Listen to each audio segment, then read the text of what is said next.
we just can move the furniture back. She makes something claims about an email. Not very sure who she's referring to in that moment. The judge also today said that she has to have no contact with that apartment or the condo complex or the property management there. And again, $2,500 bond that has been set in this case. So she has to also attain a separate attorney. I believe there was one there that was for the state, but they won't be representing her throughout the course of this case as they move forward. We've been out here throughout the day. We haven't seen her. We did leave to go to that condo complex for probably about 30-40 minutes, but I haven't seen her bond out just yet. Of course, we'll check the system to see if she's made bond and if someone has come to pick her up or anything like that.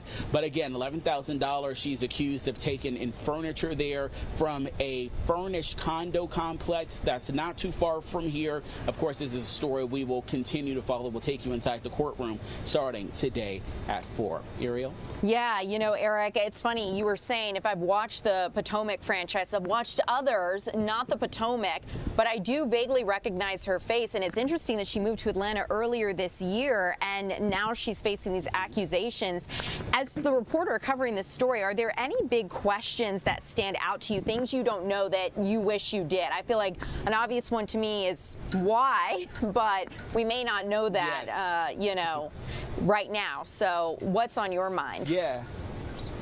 I also want to know there's another man that is named in this document, last name McGinnis there. I'm curious of the relationship between them. He wasn't named or talked about in the first appearance there, but we did see him in the APD report, and they listed him under a suspect. So we'll look to see if he also is behind bars or anything like that. We didn't hear him inside here as well. So I'm curious of their relation. Her ex-husband, look, okay, I watch a lot of The Housewives. That's kind of my thing, right? So I watch all the franchises. It's kind of the expert here. So her ex-husband, she's not with him anymore. His name is Gordon Thornton. He was on the Zoom call there, I guess supporting her or something like that. The judge kind of thanked him for being there or kind of acknowledged him a little bit there. So I'm not sure if he's going to be the one to bail her out or, you know, they were in Potomac, the DMV area. Part of her storyline earlier this year was her moving. This is her first season that she hasn't been on in the last couple of seasons there. So I'm curious of that dynamic. She mentions calling Gordon, her ex-husband, in that body camera video. So I'm interested to see if he will be the one who will come and pick her up here or if he's bonding her out or anything like that. But of course, just looking over my shoulder again as a wasp Eric, is making an appearance, you know, you just never know. Yeah, live TV, live reporting. Definitely had its moment there, and I warned you of that wasp before. But just peeking over my shoulder just to make sure no one is coming there as well. And I don't have my IFB because the wasp disconnected me a little bit, so I'm going to grab my phone.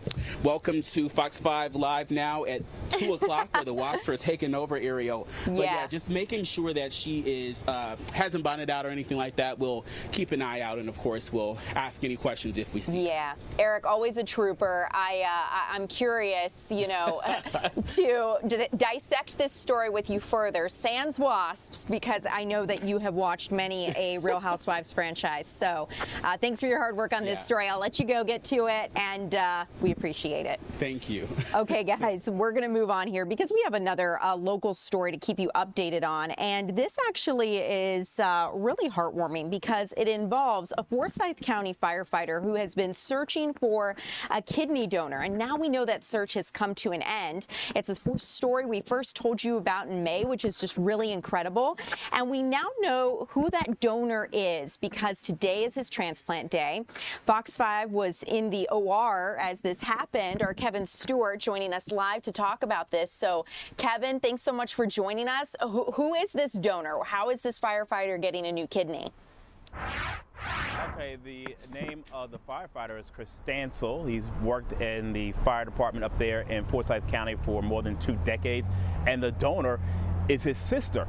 Now, he, at the time when we first reported about this, was scouring all over, looking for a donor. He had fourth-stage kidney disease, but it turns out it was at a funeral for the family, an aunt, where there was a campaign to try to get people to get tested to see if they were a match, and it turned out his sister signed up, and she is a match. And the interesting thing about this is that he didn't know he was sick. How he found out was he had a checkup at the doctor, and his blood pressure was high, too high. And after they checked it again, so it ended up being a case of too high too often, and so he turned out to need a new kidney. Now, if you want to get a good sense of how important, how significant this is, you need to talk to their mom. Take a listen. They were raised out in the country basically years ago, and they were raised that you take care of your people. They were raised next door to their grandparents, and they visited their other set of grandparents quite often, so they knew to go and help when necessary. How is there a lesson that people can learn from this story? I would say that they need to learn to take care of their elders, their grandparents if they're alive. Then parents will follow suit then, and then they'll take care of their children the way you've taught them and the way you take care of them. And so mom is thinking ahead. If the kids take care of each other, they'll take care of her. So obviously that family is very tight-knit. I can tell you that the surgery is still going on right now as we speak. The first part of this surgery is removing the kidney, and that took about 3 hours, and immediately that was the kidney was wheeled over to another OR to be implanted into Chris. Kevin, just wonderful, heartwarming story. I'm curious, as the reporter, where are you watching this surgery happen from? We're in the OR. We're scrubbed up, masked up, wiping our hands. We've had a chance to do a number of those over the years. They're fascinating to actually see in person. But me and my photographer, Stephen Herron, are inside the OR, and we are given some parameters where we can and cannot go, but we're able to get pretty close, actually. Wonderful way to get up close to this story, and I love hearing your feedback of just being able to have this experience. Any final thoughts or things you think our viewers should know about this story? Yeah, I think the bottom line is, and this is when we talked to the surgeon before this took place, he said, people need to get checked out. He says sometimes when we think about high blood pressure, we think, oh, you have to be obese or something along those lines. He said this could happen to anybody, and this is a great example. He was quote unquote healthy. He looked the part, but he had high blood pressure, very high blood pressure, and had it too often, and that's when they started doing some further digging, and they realized that his kidneys were close to failure, stage 4. Wow, incredible. Kevin, thank you so much for bringing this story to our attention and, of course, sharing this insight with us. I think you bring up a great point, which is just a lot of times we make assumptions about what's possible for ourselves, and it's so important to always continue to focus on prevention and try to keep our own health forefront of mind. So thank you, Kevin, so much for joining. Get checked out. Get checked out. Yeah, amen. Okay, Kevin, thank you. You guys, we're going to move on here because I have a lot of stories to get to, and one of the things happening today is that former Vice President Dick Cheney is being laid to rest. I'm looking over to my right, and it looks like that funeral probably just wrapped up. So I'm going to tell you a little bit about who Dick Cheney was in case you're unfamiliar. We know that the former vice president served under former President George W. Bush. He was a pivotal figure as America responded to the 9/11 attacks and then the subsequent wars in Iraq and Afghanistan. He died November 4th from complications of pneumonia and cardiac and vascular disease, and he was 84 years old. Several political figures were there today, including former President Bush, former President Biden, and former vice presidents like Kamala Harris, Mike Pence, Dan Quayle, and Supreme Court Justices Clarence Thomas and John Roberts, all there to pay tribute to former Vice President Dick Cheney. This unfolded at the Washington National Cathedral, his funeral services. And according to Reuters, we know that President Trump and Vice President J.D. Vance were not invited to this. Trump has had a long-running feud with Liz Cheney, a former representative of Wyoming and Dick Cheney's daughter. She voted to impeach Trump after the January 6th riots, but she spoke during the service today, and I'd like to let you listen into a little bit of what she had to say. Following your kids to talk about your dad is not good scheduling.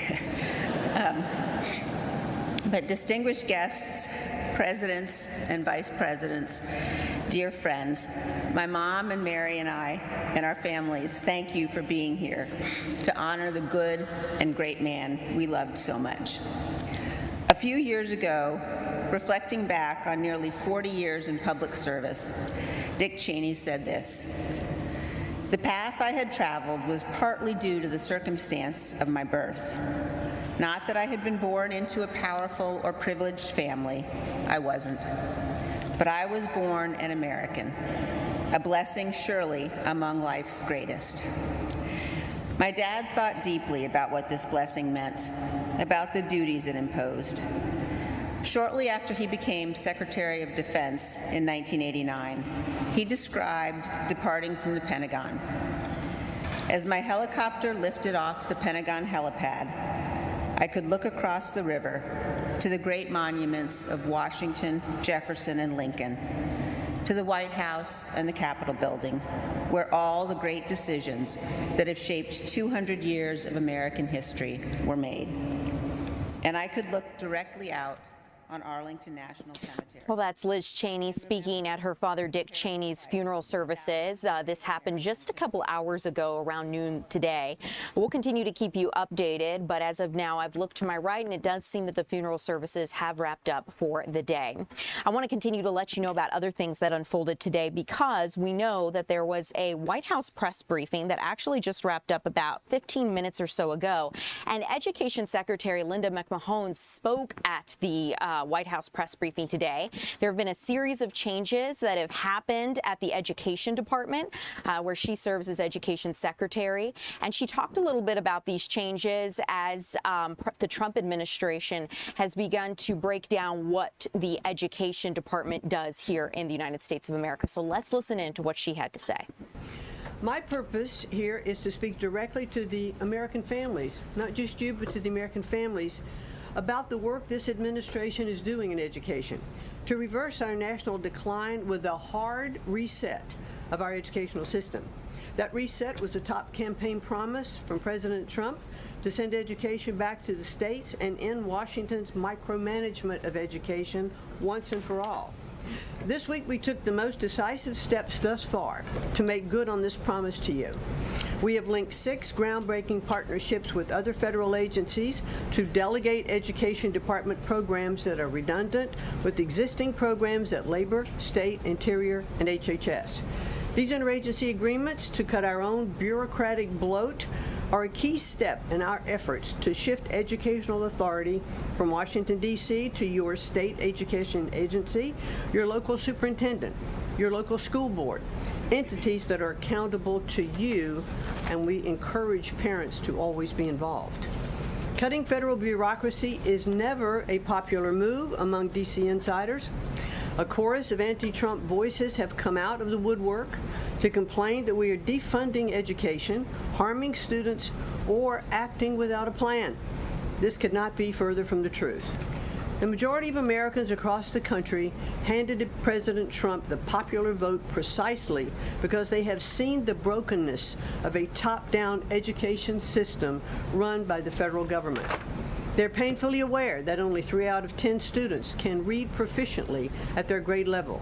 They know that college students are collectively $1.7 trillion in debt, and less than half of college graduates get a job that actually uses the degree which they studied so hard to get.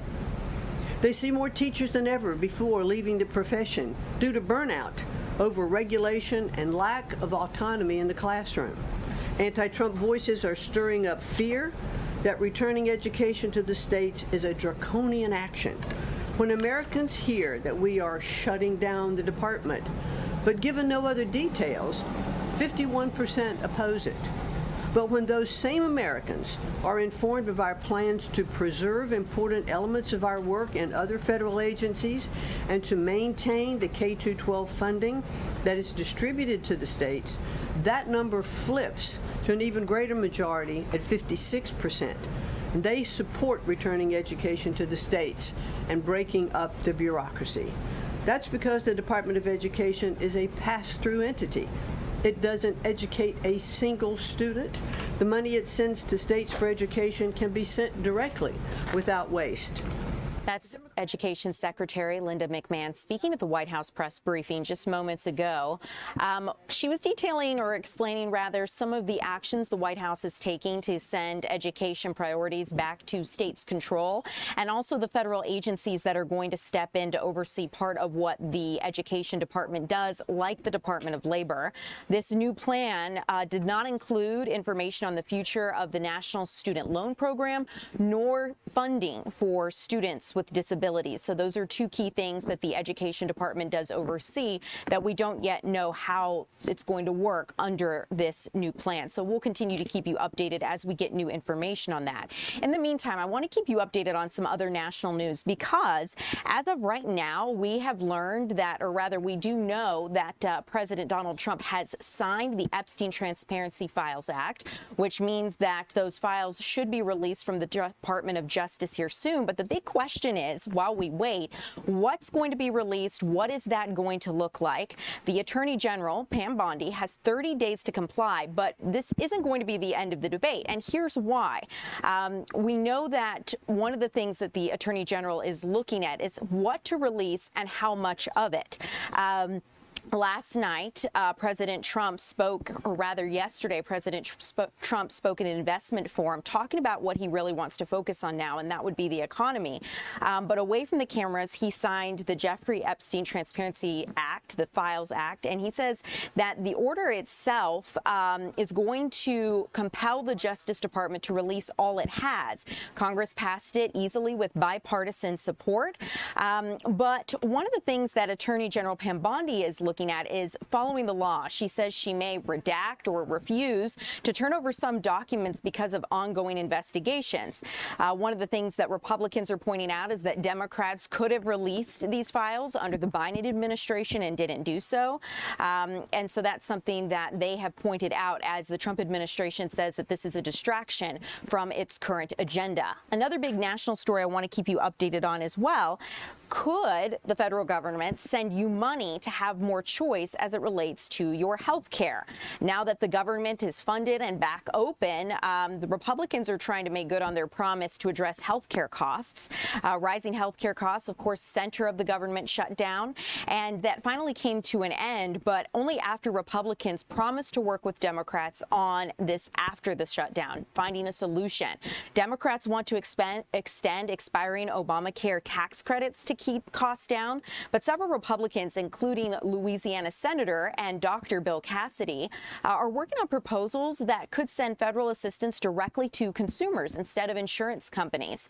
The law currently allows insurance companies 20% of Obamacare subsidies as profits, and to cover overhead costs. Now, President Trump says the only health care he's going to support is sending the money directly to the consumer. Critics argue that's not going to be enough, but at least a handful of other Republicans support extending Affordable Care Act tax credits. Those do expire at the end of this year, and that would give lawmakers more time to come up with an alternative plan. In the meantime, Congress is also working on a way to pay air traffic controllers despite future government shutdowns. So that's something that we saw was a huge problem in this last shutdown, is that a lot of air traffic controllers left their posts. And with those flight cancellations and major air travel disruptions, the federal government is taking a look at how they can prevent this in the future. A bipartisan group of lawmakers want to protect air traffic controllers, and they're actually looking at how they could introduce legislation that would pay air traffic controllers despite future shutdowns. One of the things that they're looking at is a little-used $2.6 billion fund. The Transportation Committee staffers estimate that would provide enough funding to keep things operating for 4 to 6 weeks. That fund was created years ago to reimburse the government, to reimburse airlines if the government commandeered their planes for military activities. So we'll keep you updated if there's anything that the government does in terms of using this. In the meantime, this is something that lawmakers are working on. And then finally, a story I want to keep you updated on because this is a real talker, and I see a lot of people discussing this question. Should lawmakers be able to trade stocks, given that they have so much insight on the government, on inner workings with companies and legislation and how it affects things? A bipartisan push is now looking at whether or not to ban lawmakers from stock trading. It's been tried before, but some are thinking this latest effort could gain more traction, and that's because lawmakers on both sides of the aisle are saying that members of Congress and the profits they're making are out of control. Illinois Republican Congresswoman Mary Miller says when the stock portfolio of Congress members regularly beats the S&P 500 and members leave the office with vastly higher net worths than when they arrived, the public has a right to be alarmed. If this new bill becomes law, lawmakers who violate the rules would be fined 10% of the value of their investment, and they'd lose out on any earnings. Lawmakers would have to divest their holdings or put them into a blind trust, and this would apply to their family members as well. One of the things to keep in mind, there are apps even these days, and I see this a conversation on TikTok all the time, apps that allow you to track what lawmakers are trading and buying and selling, and so that way you know where you could profit. One of the things that lawmakers are looking at is whether or not they'd have to go around party leadership if they tried to bring this bill to the House floor for a vote. So we'll continue to keep you updated there. In the meantime, up next, you guys, we're going to be checking in with your weather with meteorologist Jonathan Stacy, and that's coming up next.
Welcome back. I'm Ariel Onstad here with Jonathan Stacy. And you guys, it's time to talk about our weather forecast. Jonathan, I have a really important question.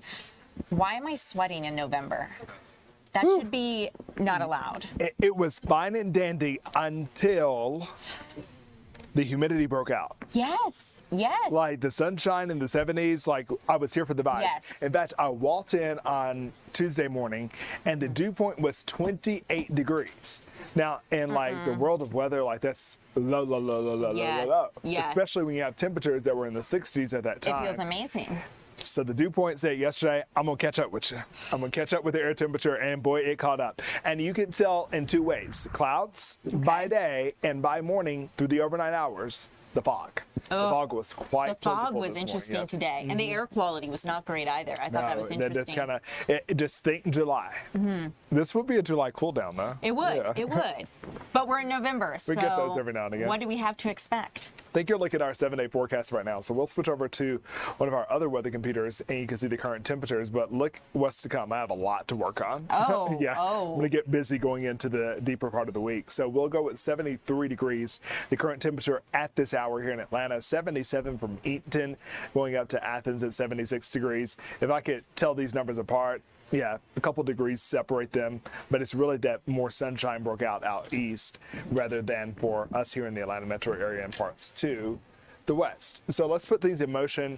Going through time, we will watch a complex of storms slide by the Tennessee Valley, and they will sideswipe our northernmost counties as we get deeper into the afternoon. You can see that warm front wants to stick a little tail out over the Appalachians, reaching into North Georgia. Most of us should stay dry, although it looks like the skies are going to spill at any time, but most of us should stay dry through the next 12-hour period.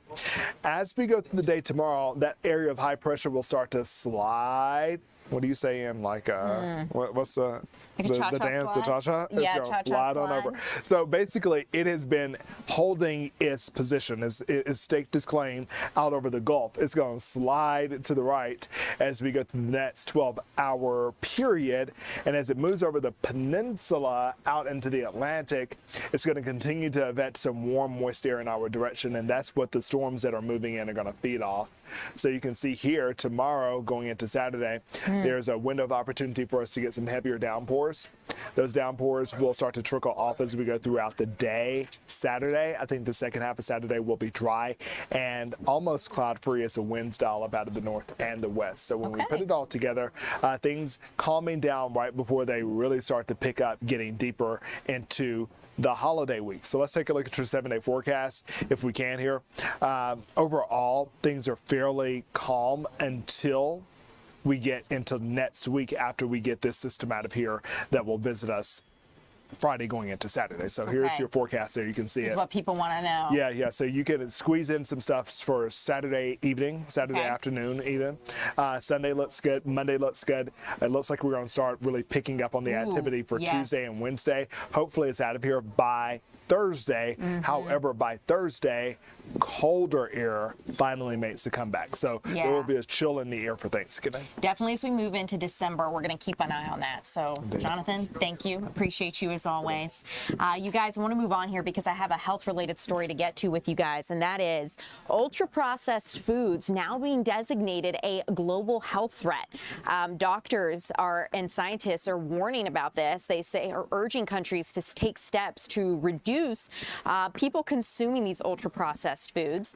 Many people are eating them. One of the most respected medical journals, The Lancet, has now published a series of papers linking these products to multiple chronic conditions. And it's not just obesity or diabetes, things you would expect, the obvious outcomes, but also things like depression and gastrointestinal diseases. Yes, that is now being linked to ultra-processed foods. These are foods with artificial colors and preservatives, and they make up more than half of the average American's daily calories. The study's authors say the trend is increasing globally. Sales grew to $1.9, so almost $2 trillion in 2023, with just 8 companies controlling nearly half of the ultra-processed food market. One French study of more than 100,000 people found those who ate the most ultra-processed foods were vegetarians, and that's because doctors say that vegetarians think they might be eating healthier by avoiding meat, but one thing that ends up happening is they end up eating a lot of products to replace meat that have emulsifiers, flavors, and different things to look like or mimic meat, and they're very processed. Health Secretary Robert F. Kennedy Jr.'s Make America Healthy Again movement has also drawn attention to the link between poor health and diet, but so far the White House has focused on reducing the use of artificial colors and food additives. One thing researchers have discussed is taxes on sugary drinks and warning labels to reduce consumption, but we'll keep you updated if the United States were to to ever do anything like that. In the meantime, you guys, a little closer to home, I want to keep you updated on something really cool here. Metallica has a charity that is working to help students in the skilled labor workforce. And our Chris Rosenthal went out to go check this out. And Chris, I'm sure, you know, nothing else matters here, but the key thing to keep in mind, Metallica is not there today at this event. For those wondering. No, it is sad but true. But they did not show up today at this event. But this event today was for students, for a group of students here who've gotten internships in part through this program that Metallica has. Metallica realizing that skilled labor is really important. So they help fund these skilled labor programs at technical colleges across the country, including here at West Georgia Technical College. In fact, West Georgia Technical College is the only college in Georgia that has gotten this scholarship, and so yeah, so they have helped fund this program, and I am here with Alan Threadgill. He is with West Georgia Technical College, and tell me a little bit about Metallica and how you guys got involved with them. Yeah, so they have a foundation called All Within My Hands, and we applied for a grant 2 years ago, and this is our second year. So they've given us $75,000 in the first year and $50,000 in the second year. We've used it for these internships. We've been able to buy some tools to get these students out into the workforce in a quicker way.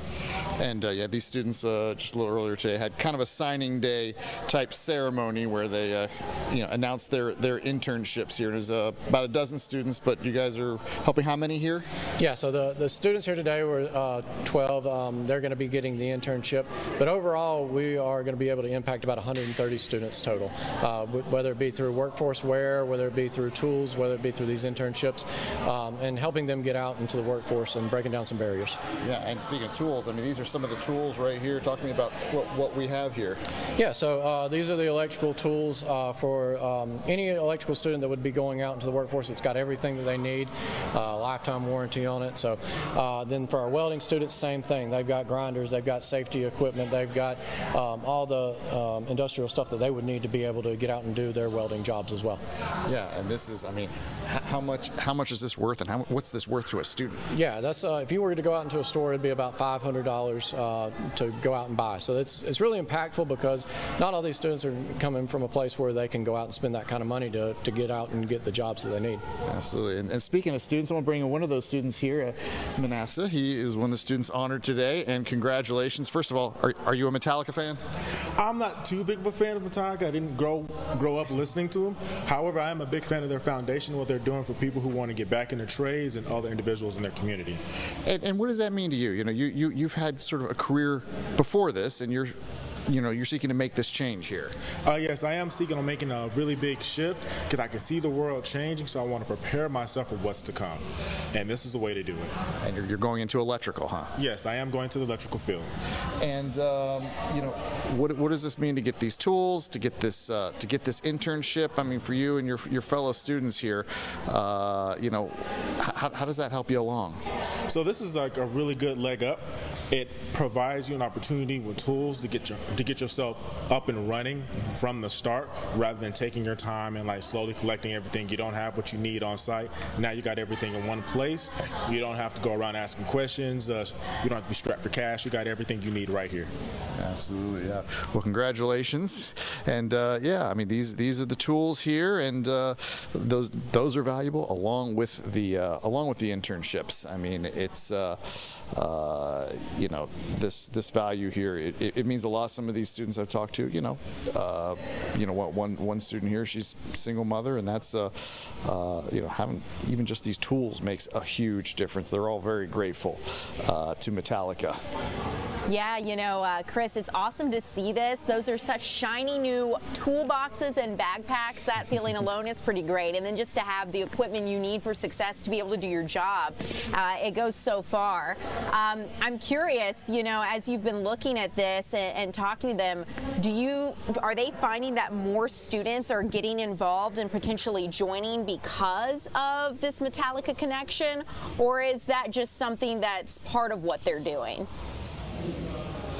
You know, I think it's part of what they're doing, but you know, Metallica is doing this nationwide, so you know, this helps support those students, students that, you know, in some cases, you know, when you're a student, you don't necessarily have all the funds, so every little bit helps, every little scholarship opportunity. You know, again, these tools are expensive, and Metallica, you know, this initiative is designed to really get people into these skilled trades, you know, whether that's welding, electrical, carpentry. I mean, we're really seeing there's a shortage there, and there really is a big need. So this is designed to be an incentive to get people in the workforce. Yeah, you know, a final question I had too, and I don't know if you know, but I'm curious as to why the skilled trades are a passion project for Metallica, right? They could have a foundation that does a lot of different things, and the fact that they've chosen this, you know, it's awesome because there is such a shortage. But I'm curious, you know, why that was even something that they wanted to make their passion.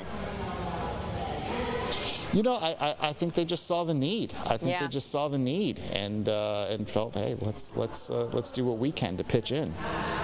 Chris, thanks so much. I'm going to let you fade to black here. We're going to go ahead and move on. I appreciate you. Have a great rest of your afternoon. We'll see you back here at 3 o'clock. Okay, guys, we're going to move on because I have a couple other stories to get to you in the vein, right, of the economy and workforce. And the first one deals with Verizon. It's making massive layoffs. I think you may have heard about this, and if not, let me catch you up to speed because this is pretty significant. The Wall Street Journal says Verizon is laying off more than 13,000 employees.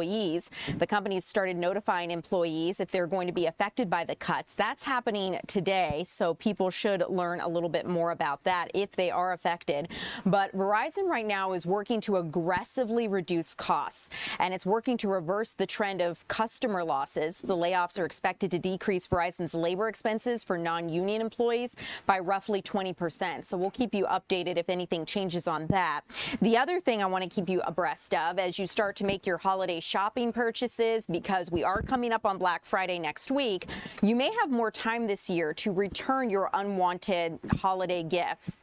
And part of that is because major retailers like Walmart, Best Buy, Macy's, and Target have actually announced extended deadlines on the return policies during the holiday season. I mean, they do this every year. A lot of retailers will have an extended holiday return window. But Macy's and Walmart are allowing refunds on returnable purchases made from October to the end of the year. Those have to be brought back by January 31st. Best Buy is accepting returns on holiday purchases until January 15th, so a slightly shorter window. Target is going to begin its return window the day after Christmas, and Amazon says it's going to extend holiday return period to the end of January also. This is on eligible items from the company and its third-party sellers. So, you know, if you buy something from an Amazon seller but not Amazon itself, this will apply. Coming up, you guys, we're going to be checking in on some other stories for you. We have some more news to come to keep you guys abreast of, and that is coming up next.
Well, welcome back. I'm Ariel Onstad, and we're going to talk about something with the Thanksgiving holiday coming up next week that I think probably affects a lot of us, and that is how to survive your relatives and maybe other associated members this Thanksgiving season.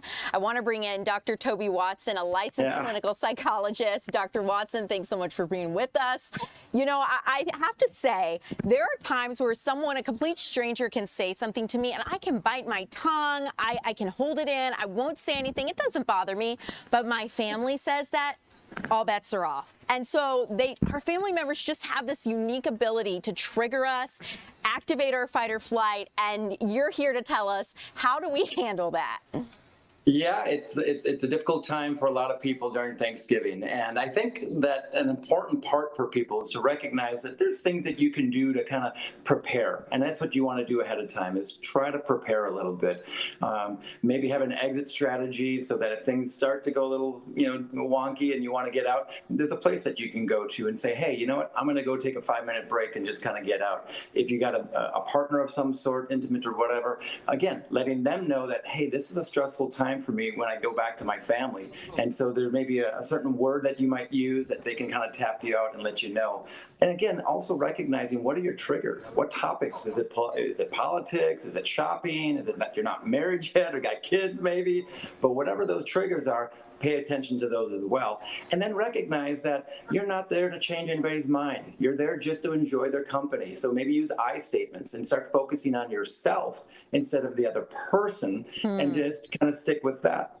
You can also obviously, take a few deep breaths, before you go in, calm your nerves a little bit. They talk about that, like breathe in, kind of hold it, and then slowly kind of let it back out. So there's a lot of things that we can do to kind of like manage ourselves and to prepare ourselves before we do those kind of things. I think that's kind of the key. You got to just take your time with it. Have a little preparation, know what your triggers are before you even step foot. And, if I were to guess, right, I think a lot of people's triggers are probably politics, probably, maybe resentments on family issues that they feel have not been rectified, right? Like maybe there's just something that you don't see eye to eye on with your family. Do you see that? What do you think some of the biggest triggering conversations are every year for families? Well, every year it's usually politics is a big one. People are going to be talking about past conflict that they've had in the past that they just haven't let go. People talk about work-related or money-type issues as well. Health is a big trigger for people as well if they're struggling with financially in some way. And I think if you just try to avoid some of those conversations, it's probably the best advice you can get, and try to just focus on, hey, it's good to see you. I love you. It's good to have this connection, and try not to steer away from those other topics that often can be triggering and can come up for people. I think that's probably the goal, that what people want to be focused on and really be doing. The other part is that holidays is a time where a lot of people use alcohol, and so staying away from like heavy drinking or other drug use. Again, sometimes they use that as a coping mechanism, but often it lowers your ability to really manage your feelings and your normal responses. So trying to be a little bit more sober might keep you in the good grace within the family also. It's a really good point. I think so often we're used to numbing ourselves and we try to dole out any negative emotions we're feeling, but those emotions are telling us something, and it's telling us something important. And, you may never get the resolution that you want with your family, but focusing on those areas where you do have control and where you can find the positive and the good is healthy to try to enjoy the holidays. So what advice do you have for people who are already dreading this time of year? What kind of mindset could they go in with? Is there anything you can give that would help them? Yeah, and have a plan. I think have a plan of what you'd like to get from it. I mean, a lot of people come in with expectation, and I think that's where we get in trouble. Kind of the Buddhist mentality is that if you give up all expectations, you'll never be disappointed, right? And a lot of our frustration, a lot of our anger, a lot of our response comes from being disappointed. So it may be, giving up some of those expectations, and maybe just recognizing, hey, what is my real goal? My goal is just to have relaxation. My goal is to be happy. So focus on the things that just make you happy. Enjoy the time with them, and not be so worried about, hey, I'm going to get on this conversation or that conversation. You know, back in the day, you know, people would say, oh, mommy's little helper, benzodiazepines and stuff, and then mental health, you know, often will prescribe things to do that. You stay away from that. Again, just focus on the things of our humanity: love, empathy, compassion, play, laughter, play games, you know, maybe bring out a board game, you know, focus your energy onto a task. And if you're not sure what to talk about, again, having a game or some sort of thing to kind of do that's communal is kind of nice to do. You know, stick with the food topics, stick with, you know, the landscaping looks wonderful. Keep it lighthearted and keep it easy. Dr. Watson, I'd like to ask you too about this, because I think, you know, it's one thing to disagree with your family. You know, it's one thing, maybe there's some strife around the holidays, because that does happen for people. But there's also this other side where, you know, maybe you love your family, maybe you lost a family member, and maybe there's a lot of grief because someone who was at your Thanksgiving table for years isn't going to be there this year. So do you have a message for people who are dealing with grief or loss this Thanksgiving season? Well, and I do, and I hit close to home, because Charlie Kirk was a friend, and I had given a lecture with him just right prior to his murder, and it's definitely going to be a loss at our table. You know, and we'll be praying for his family as well. But I think that a lot of times people avoid, you know, sadness, and people avoid tragedy, and people don't like to focus on that. And sometimes that can unconsciously get the best out of you. So what I tell people to do sometimes is that if you have a loved one that has passed on and it's going to be awkward this season, don't try to avoid it. I would say go to it, embrace it, amplify it. By doing that, you own it and you take power over it. And I think that it's okay to have some sad feelings. It's okay to maybe even cry at a family function, which is a celebration, because it's still a celebration of life. It just means that that person meant something to you. So don't fear about it. Don't worry about it. Don't try to run away from it. You could bring out some old photos or bring out an old movie. Have those conversations. I know I've got a brother-in-law that passed away years ago, and it's been on everybody's mind. And this year we're having Thanksgiving at my home. And I guarantee you we're going to bring it up. We're going to be talking about what he was like, what we loved about him. We're going to share stories about it. And it's going to give that, and he's going to live on, you know, through us by sharing and really embracing that. That would be my advice. Yeah, Dr. Watson, you know, I think the biggest theme that I'm finding through all of this is don't avoid, you know, just find ways to address, find ways to work through things.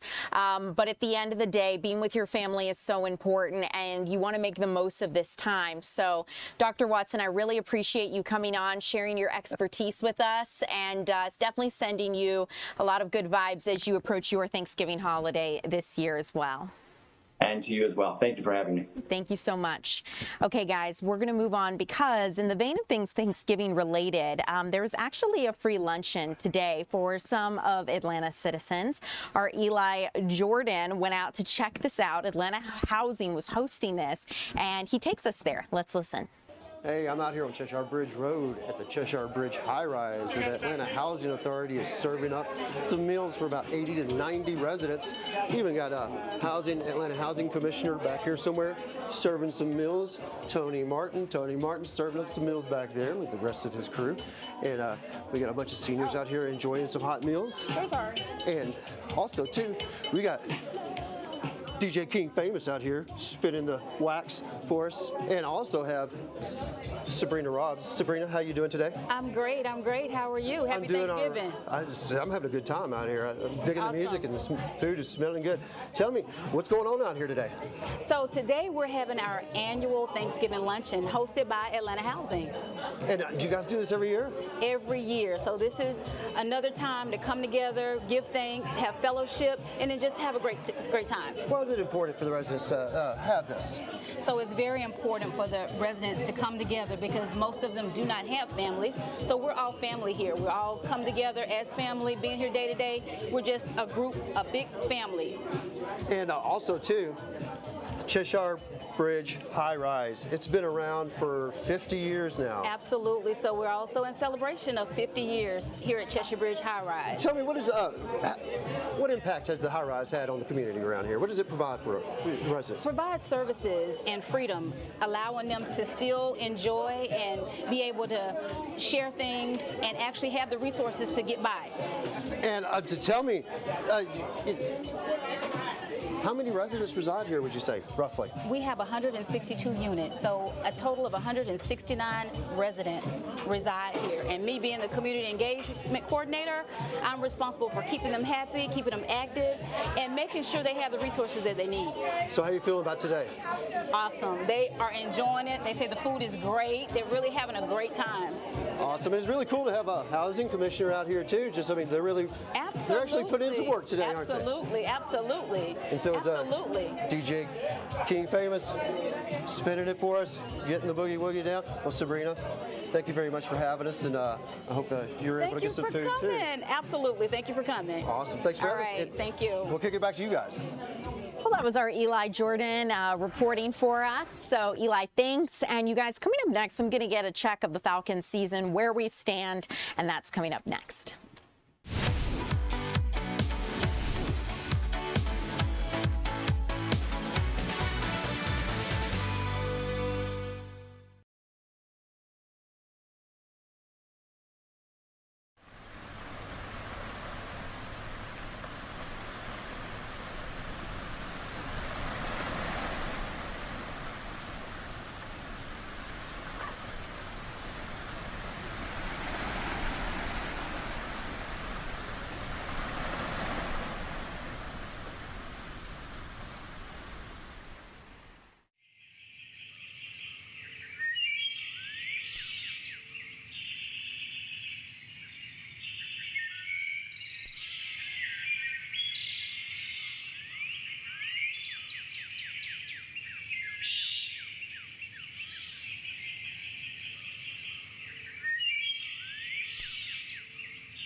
Well, welcome back in. I'm Ariel Onstadt. Thanks so much for streaming along here with us. I want to get you guys an update on where the Atlanta Falcons stand with their quarterback, Michael Penix Jr., out for the season. And you're taking a live look there at Mercedes-Benz Stadium as we discuss this.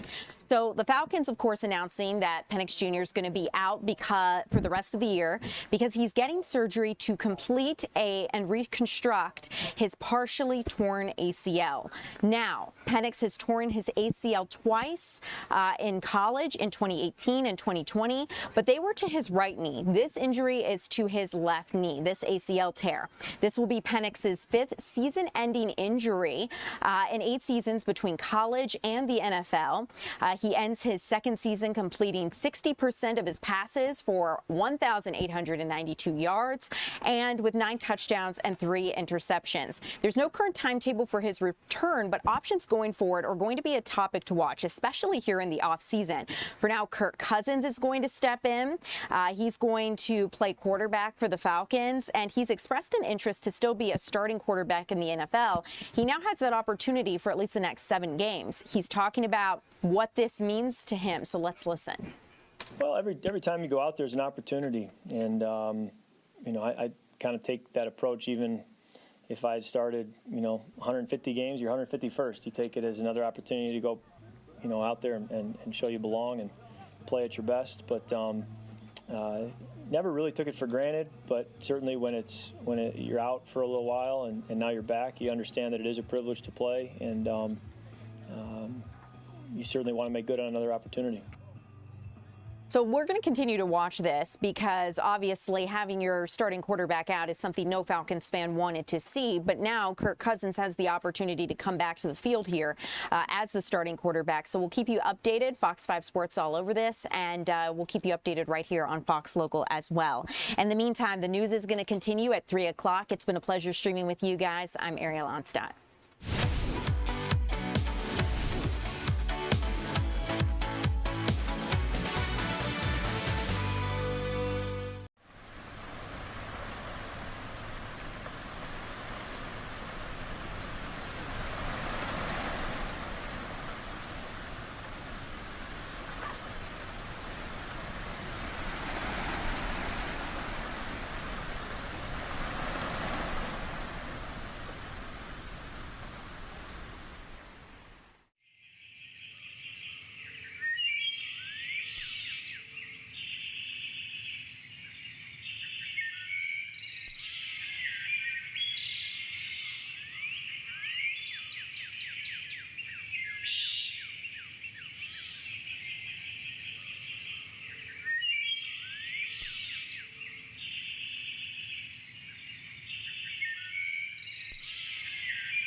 Hey everybody, welcome to the 3 p.m. streaming hour here on Fox Local. I'm Tom Haynes with you live in the Fox 5 Atlanta newsroom. Got a lot of news to get to on this busy Thursday afternoon. The race for Georgia governor just got a little more crowded, at least on the Democratic side. Fox 5's Deidre Dukes live right outside the Gold Dome this afternoon for us. Deidre, tell us about the new Democratic contender who just entered the race.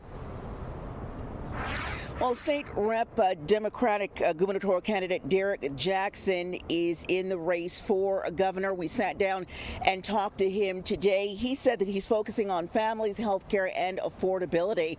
He said that residents are hurting right now, and he believes he is the candidate who can unite Georgians. And so he is, in fact, vying to become Georgia's next governor. He is a 22-year military vet, a former corporate executive. If elected, he says he will increase the minimum wage, focus on health care, and that includes, he says, addressing the concerns of seniors on Medicaid and Medicare. Now, with nearly a decade in state office, the Democratic lawmaker who also ran for lieutenant governor in 2022 says he has a proven track record of working with colleagues on both sides of the aisle. A bipartisan approach he vows to carry into the governor's office if elected. He says out of 314 bills he's either authored or co-sponsored, 38 of them are law. He says you must be able to reach a consensus on both sides of the aisle to do that. Here's more of our conversation. I'm running for Georgia families. Georgia families are hurting right now. As we crisscross Georgia, nearly 21 counties in rural Georgia in the last 3 months, they're asking for a government, not for a handout, but to support them. I'm running because when I see a government dismantling public education for no reason, and when I see a government where hospitals are closing for no reason, I'm running because I'm the most qualified candidate to become governor, to say to our families, the 11 million in Georgia, that I see you and I hear you and I value you.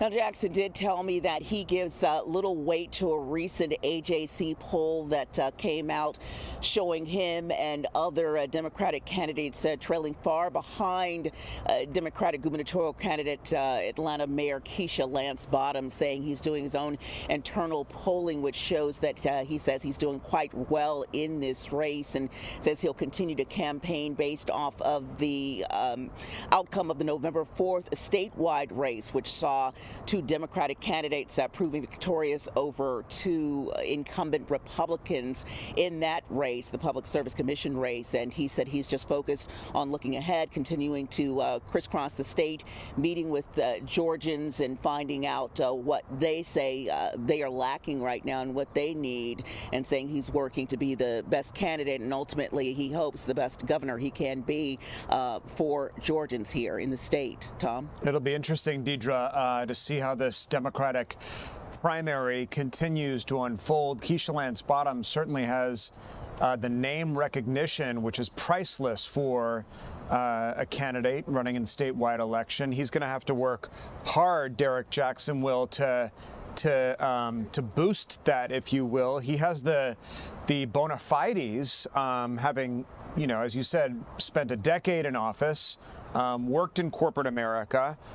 He's a military veteran. He has all of that going for him, but he'll have to spend a lot of time canvassing the state, getting that name recognition up. You have Estevez, who's also in the Democratic primary race for governor. So does he sort of have plans to hit the ground running, to do sort of a state? These candidates often like to do these so-called listening tours, where they tour the state and listen to voters' concerns and kind of let them know who they are. Yeah, he formally launched his campaign some weeks ago, Tom, and he has been already out there canvassing, as you said, boots on the ground. He's participated in some forums with other Democratic gubernatorial candidates, and so he has been doing the work, and having run for lieutenant governor in 2022, he has had his name out there at the statewide level, and so he does feel confident heading into this race for governor that he also has already made some inroads, especially when you also take into account that he currently holds state office. He is confident right now that he definitely has what it takes to make it to the finish line. Yeah, so you have a vacant gubernatorial seat here in our state, and you have a very rich field of candidates on both the Democrat and Republican side. This is going to be a very, very interesting statewide race to watch. Deidre Dukes for us at the state capitol this afternoon. Deidre, thanks. There's a big story we're watching in Meriwether County this afternoon where gunfire rang out at a party and one person fell victim to that gunfire. That person now recovering in the hospital. Fox 5's Doug Evans is on top of this story for us this afternoon. Doug, what more do we know about what happened at this party? Yeah, Tom, what a mess here in Meriwether County. It happened Saturday night. It was supposed to be just a small bonfire. A property owner here, a resident here, throwing a party for his niece. A bonfire out in the country. What could be better? Well, got on social media, and soon the attendance swelled to over 100 people. Teenagers, young adults, some in their 20s, some as far away as South Fulton County, Troup County, LaGrange, Noonan, all on this piece of property here, out in the country, out in rural Meriwether County. A fight broke out, shocking, right? And then gunfire, and an 18-year-old was struck in the head. We've just learned, and this is breaking news, that 2 people have now been arrested. Let's show you who we're talking about. We've got some video of that. This is 20-year-old DeAndre Ransom and 22-year-old Akivian Bowles, and all kinds of shell casings all spread around that property. So it wasn't just Bowles and Ransom opening fire with weapons. There were others with guns, and there could be others charged eventually. Now listen, they fled the scene, but witnesses got a good description of their car. They ended up at a Red Roof Inn in Noonan. That's about, I don't know, 40 minutes from here in Greenville in Meriwether County. So they're in this Red Roof Inn, and that's where Coweta County deputies were told to go and pick them up, and they did. And now they're facing very serious charges. Sheriff Chuck Smith tells me that others could be charged as well as this investigation unfolds here in Meriwether County. 100 people at a party. Probably doesn't sound like a good idea to you either. It didn't to the sheriff. And so they're checking in to see whether this property owner here, this resident here in Meriwether County, had followed proper procedures, had gotten permits and that kind of thing. Security would be demanded in the permit process as well. They're checking to see if that existed. No evidence of that yet. And so this property owner could be in hot water with authorities here as well. Good news for this 18-year-old is that he's expected to recover. I'm told he's even been released from Grady, but he did take a shot to the head that they said traveled in and around his brain, and somehow was able to survive that. They've not gotten a chance yet to talk to him, but they hope to do that very soon as part of their investigation, Tom. Yeah, Doug, these parties get dangerous, and this certainly isn't unprecedented. Something like this happened just like a little more than a week ago in Cartersville. The teenager was killed at a party that got out of control, and it seems the same type of situation unfolded. Thankfully, as you said, nobody was killed this time around, but the same thing happens in Meriwether County, where the party starts and then just keeps snowballing until it gets out of control. Yeah, that's right. And listen, it's not just Cartersville and Meriwether County, Tom. We've covered this story, as you know, numerous times, whether it's a graduation party, a birthday party. It gets on social media, it spreads, sounds like a good time. People from all over start to show up here. And then you mix these ages, Tom, and that's a really important part, too. You mix teenagers, young teenagers, with older teenagers teenagers, and then guys who are in their 20s. I mean, what are they doing at a teenage party anyway? And then they're bringing guns to this situation, and to no one's surprise, violence breaks out, and you've got a teenager who's shot in the head. And they're just, Sheriff Smith told me, they're just grateful that no one else was hurt, as bad as it was for this one guy, right? They're just thankful that it was nobody else. That's for sure, Doug. But as you say, 2 people are under arrest.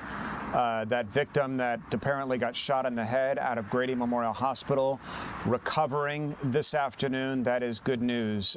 Doug Evans, live for us in Meriwether County this afternoon. Doug, thanks.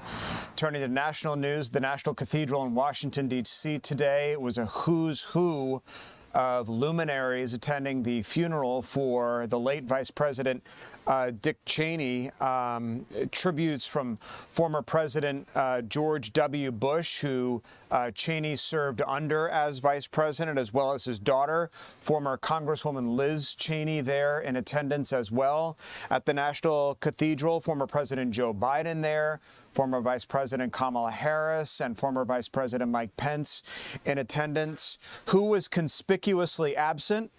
President Trump and Vice President J.D. Vance, who were deliberately left off the guest list for this afternoon's remembrance of the late Vice President.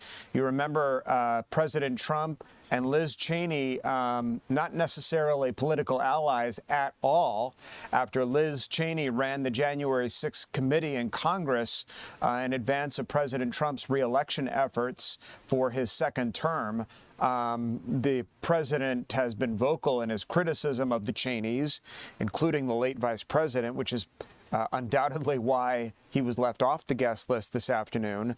But Liz Cheney gave a moving eulogy to her late father this morning. Let's listen to a little bit of what she had to say. Following your kids to talk about your dad is not good scheduling.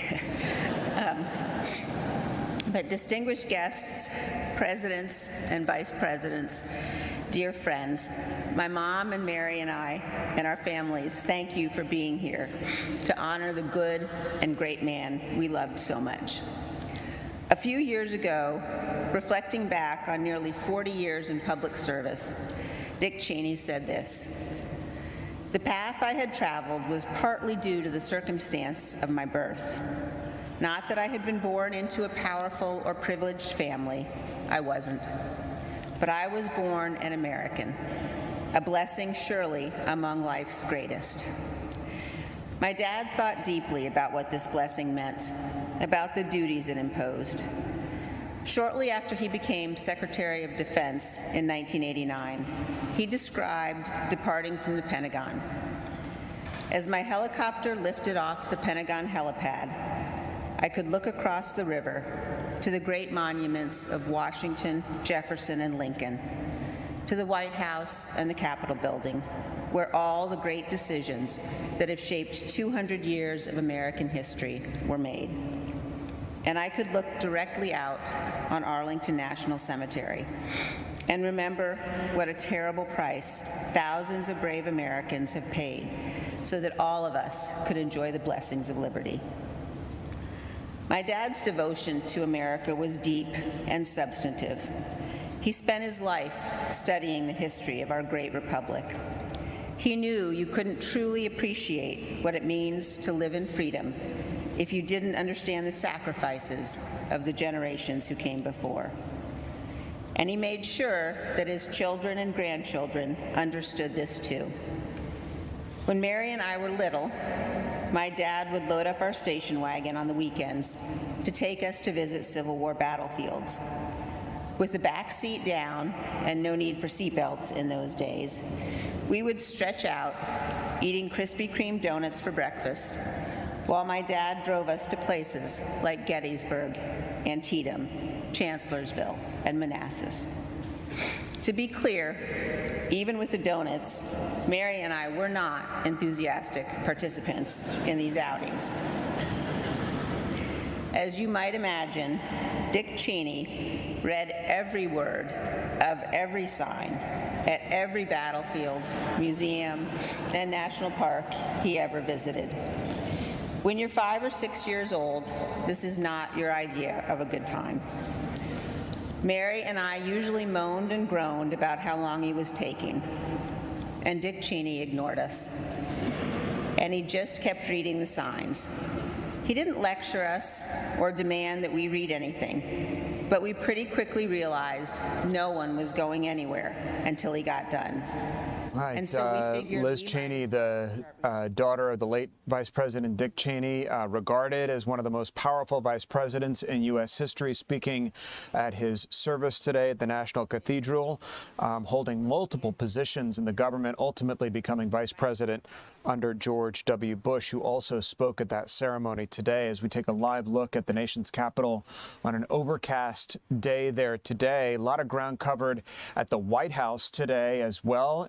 In the press briefing held by Carolyn Leavitt, the Education Secretary Linda McMahon also taking the podium today, speaking about the efforts on the part of the administration to hand back education to the states. McMahon saying that she's going to visit all 50 states and visit schools at every single level, from high school, middle school, elementary, public, private, charter. Listen to what the Education Secretary had to say today. My purpose here is to speak directly to the American families, not just you, but to the American families, about the work this administration is doing in education to reverse our national decline with a hard reset of our educational system. That reset was a top campaign promise from President Trump to send education back to the states and end Washington's micromanagement of education once and for all. This week we took the most decisive steps thus far to make good on this promise to you. We have linked 6 groundbreaking partnerships with other federal agencies to delegate education department programs that are redundant with existing programs at Labor, State, Interior, and HHS. These interagency agreements to cut our own bureaucratic bloat are a key step in our efforts to shift educational authority from Washington, D.C. to your state education agency, your local superintendent, your local school board, entities that are accountable to you, and we encourage parents to always be involved. Cutting federal bureaucracy is never a popular move among D.C. insiders. A chorus of anti-Trump voices have come out of the woodwork to complain that we are defunding education, harming students, or acting without a plan. This could not be further from the truth. The majority of Americans across the country handed to President Trump the popular vote precisely because they have seen the brokenness of a top-down education system run by the federal government. They're painfully aware that only 3 out of 10 students can read proficiently at their grade level. They know that college students are collectively $1.7 trillion in debt, and less than half of college graduates get a job that actually uses the degree which they studied so hard to get. They see more teachers than ever before leaving the profession due to burnout, over-regulation, and lack of autonomy in the classroom. Anti-Trump voices are stirring up fear that returning education to the states is a draconian action. When Americans hear that we are shutting down the department, but given no other details, 51% oppose it. But when those same Americans are informed of our plans to preserve important elements of our work in other federal agencies and to maintain the K-12 funding that is distributed to the states, that number flips to an even greater majority at 56%. They support returning education to the states and breaking up the bureaucracy. All right, Linda McMahon, the Education Secretary, speaking at the press briefing at the White House today. The administration making a concerted effort to return education back to the states, significantly reducing the federal education department's presence and their footprint on education across the United States, saying that education reform belongs to individual states. And so the Education Secretary is saying that she's going to make a concerted effort to see that that's happening in these visits that she's making across the United States to every single state on multiple levels in many, many school districts. So that was Linda McMahon speaking at the White House today. Well, President Trump has signed the bill forcing the Justice Department to release the Jeffrey Epstein files. The Attorney General now has 30 days in which to do just that and follow the law. President Trump yesterday at an investment forum talking about what he really wants to focus on right now, and it's certainly not Jeffrey Epstein, but that is the economy and making things more affordable. But a lot of attention is on Epstein, who he consorted with, and who might be named in these files. The Justice Department being very, very careful to redact the names of victims in the Epstein files. The Biden administration could have released them, just as the Trump administration did, without intervention from Congress, but they decided not to do that. But now they will see the light of day, and we'll certainly learn more about Epstein and who might have or might not have been involved in his illicit affairs. Now that the government is back open, Republican lawmakers are trying to make good on their promise to address high health care costs. Remember, the Democrats chose that as one of their sticking points to reopen the federal government, and that is extending Obamacare mandates so that the premiums wouldn't jump as they did. Democrats wanted to extend those expiring Obamacare mandates, including Louisiana Senator Dr. Bill Cassidy, working on proposals that would then send federal assistance directly to consumers instead of running them through the government, leading President Trump to say that the only health care he'll support is sending money directly back to the people and letting them be the ultimate deciders of what kind of health care they have. At least a handful of Republicans also support extending the tax credits, which expire at the end of this year, to give lawmakers more time to come up with an alternative to the law, something the president promised to address in his first term, but never got around to doing for various and sundry reasons. They hope to do that in this second term. Flight cancellations were a major disruptor of the government shutdowns, and now a bipartisan group of lawmakers want to get together to ensure that air traffic controllers don't face the same kind of hardships that they did from this last government shutdown, namely not getting paid while the government was shut down. Remember, they were expected to report to work even though they weren't getting paid, waiting for the government to reopen so that they could get money back into their bank accounts for a hard day's work. They are essential workers, and now lawmakers in Congress want to make sure that if the government shuts down again, these air traffic controllers aren't caught in the crossfire once again, and the air traffic control system in the United States won't grind to an all-out standstill because workers like Transportation Security Administration officials and air traffic controllers aren't getting paid. President Trump promised a $10,000 bonus to workers who showed up in the face of not getting paid. The administration will make good on that promise to them. The bill proposes funding salaries, operating expenses, and other FAA programs by tapping into little-used $2.6 billion funding to do just that. A new bipartisan push to ban lawmakers from trading stocks. You heard that breaking here yesterday in the 3 p.m. streaming hour. It's been tried before. Some believe that this latest attempt could gain more traction this time around, given that there's more scrutiny and focus on lawmakers in Congress. Lawmakers, however, on both sides of the aisle say stock trading by members of Congress and the profits they're making are getting certifiably out of control. If a new bill becomes law, lawmakers who violate the rule will be fined 10% of the value of their investments and lose out on any of their earnings. So definitely inhibitors there to get members of Congress to follow rules if they are passed through legislation. Lawmakers would have to divest their holdings or put them into a blind trust. That ban would also extend to close family members as well. As we continue here, we're going to take a look at the weather and a live look outside at the Gold Dome in downtown Atlanta as we've been stuck in the clouds, so to speak, today. Some fog out there this morning that you might have had to navigate through. Meteorologist Jonathan Stacy is here on this Thursday afternoon to tell us what the remainder of our work week is going to look like and how the weekend is going to unfold for us as we continue. Stay with us.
Hey everybody, welcome back on this Thursday afternoon. I'm Tom Haynes, joined by meteorologist Jonathan Stacy here in the Fox 5 Atlanta newsroom on the 3 p.m. stream here on Fox Local, or if you're watching us on our YouTube channel at Fox 5 Atlanta, or on the radio, 107.9 HD2 FM. We are certainly glad you are here today, Jonathan, on what has been kind of a gloomy Thursday. We woke up in the soup, literally, this morning. A lot of fog out there, and it's kind of been hard to break up this afternoon. Yeah, the clouds have been slow to relent. They started out on the ground this morning and slowly climbed upward, but they never totally left the picture. We are seeing some sunshine even as we look at our windows here in DeKalb County, but by and large, the clouds, they're here and they are here to stay. The big question is not will the fog return, because it will return tomorrow, is that are we going to actually bring some rain from these clouds? And we will.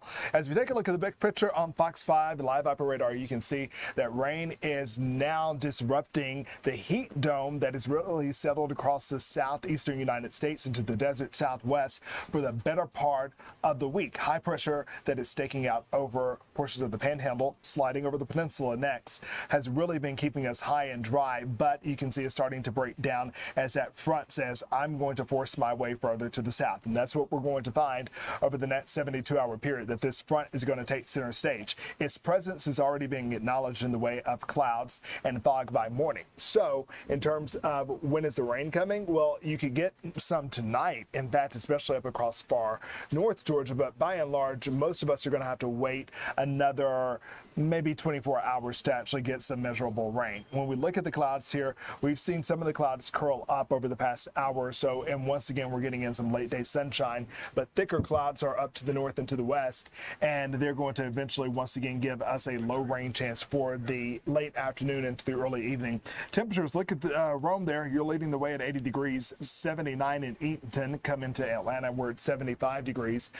While the temperatures have been unusually or unseasonably warm, that's not the big story. The big story is our opportunities for rain. A better chance comes tomorrow afternoon. We'll start flirting with some showers as early as midday. Stepping out to lunch, I think you're okay in the metro area for points to the south and to the east. The clouds will thicken up to the north and to the west of the city. By the time we get going on that afternoon commute, going into the evening hours, you can see here scattered showers breaking out. I will turn up the intensity as we go through the overnight hours into Saturday morning. It looks like the fair share of the rain will be to the north of the metro, but even the metro will get involved in some of that activity. But here's the thing, do not throw Saturday out. I don't want you counting Saturday out because I think we'll recover fairly quickly. As the front finally moves out of here, we'll have sunshine returning and winds will pick up, but we don't find a drastic downturn in temperatures. So with that being said, let's go ahead and take a look at what you want to see. Your forecast over the next 7 days, we're going to experience some up and downs. Generally, the temperature from this point on is going to start sliding down, but it's not a big drop. In terms of the rain chances, they're up and down, going up this time tomorrow, lasting through Saturday morning, down for the remainder of the weekend. Monday looking okay, but we could bring some storms into the picture for Tuesday. Still damp on Wednesday. By Thursday, we should be clearing things out for turkey trotting. By the time you sit down to eat dinner, early lunch for some folks or a late lunch for some folks, I think you'll be dealing with some sunshine, but you can see here a pretty noticeable drop in temperatures from this Thursday to next Thursday, and next Thursday is a day when a lot of folks are watching the forecast closely. Travel will likely be impacted by the weather events on Tuesday and Wednesday. All right, so a couple of headlines. We're not going to rule out Saturday, the second half of the day. We might see some sunshine. Main takeaway. And then on Thursday, Thanksgiving Day, it's going to feel a little bit more like Thanksgiving, not going to be so warm out there. Exactly. You know, seasonable, 60 degrees. Yep. It's going to feel like Thanksgiving. It's going to feel like Thanksgiving. Over the woods till we go. All right, Jonathan, thanks. Hey, we got something to tell you about the increase in ultra-processed foods right now, okay? There's a warning of a global health threat. They're urging countries rather to take steps to now reduce consumption. We kind of already knew that about ultra-processed foods, though, didn't we? They're not great for you, okay? More people are eating ultra-processed foods, though, and global experts say it's threatening public health. One of the most respected medical journals, The Lancet, has published a series of papers linking the products to multiple chronic conditions. Ultra-processed foods, things like foods with artificial colors, preservatives, make up more than half the average American's daily calorie intake, and the study's authors say that the trend is increasing globally. So any attempt at getting our attention not to eat ultra-processed foods, folks are going to take advantage of because they're just not good for us. The more simple, or simply rather, you can eat, basic ingredients, the better. So the news today is to avoid them, even though it looks like sales of ultra-processed foods are growing to $1.9 trillion annually. That is a big number. All right, I see Chris Rosenthal waiting for us in the wings about a noble effort on the part of a rock band that I certainly know a lot about, Metallica. We're dating back to my day, Chris. But they've made a concerted effort lately to provide scholarship money to the skilled worker trade. Tell us a little bit more about that. Yeah, absolutely. You know, this is something Metallica has been doing for a while. They have been donating money through a nonprofit of theirs to skilled trade programs.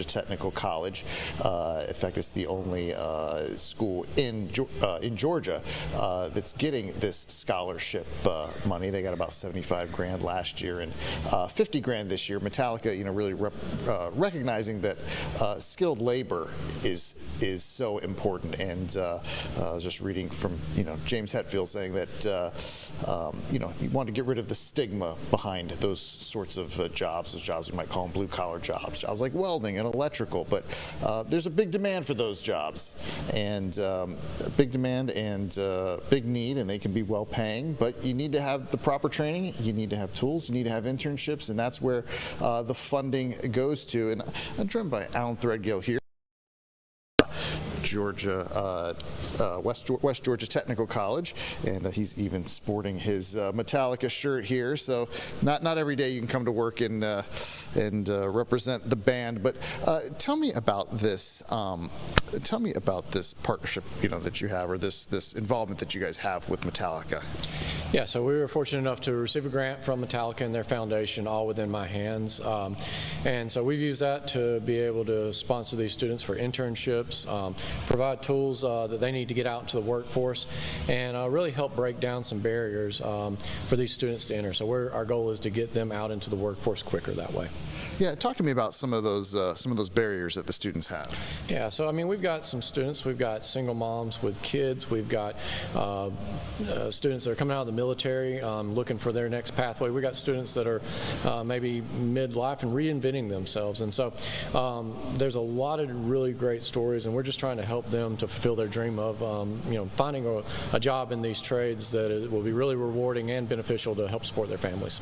Some of these trades are welding and electrical, and we're talking about these tools, and I mean, these just aren't just cool tools. I mean, these are very expensive, and they need these. It means a lot to them.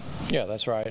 This is valued about $500 per bag here, and so it's everything that they would need, safety, and then the tools, hand tools that they need to get out into the field. And how many students are we talking here? So today we celebrated 12 students that got the internship.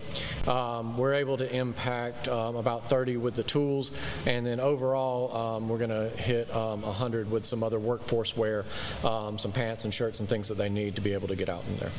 Yeah, and those 12 students, they've got internships, and those internships can lead to a job and a career, huh? That's right. Most of the employers, they're looking to make sure that they get a full-time job, and even if it's not with them, they're getting that experience that they need to add to that resume and build that skilled trade to find a job somewhere else locally here in the metro. Yeah, and Tom, I talked to one of those students earlier, and I think we have the sound. Emily Rivera, and she's 18 years old and just starting off, and she is a Metallica fan, but this really does mean a lot and helps her out a lot.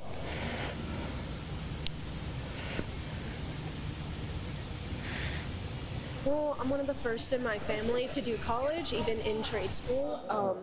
My father passed away a few months before I was born, and because he wasn't on my birth certificate, I wasn't able to get the Purple Heart benefits for it. So this Metallica program just really helped me out altogether, and I love welding. It's so accomplishing.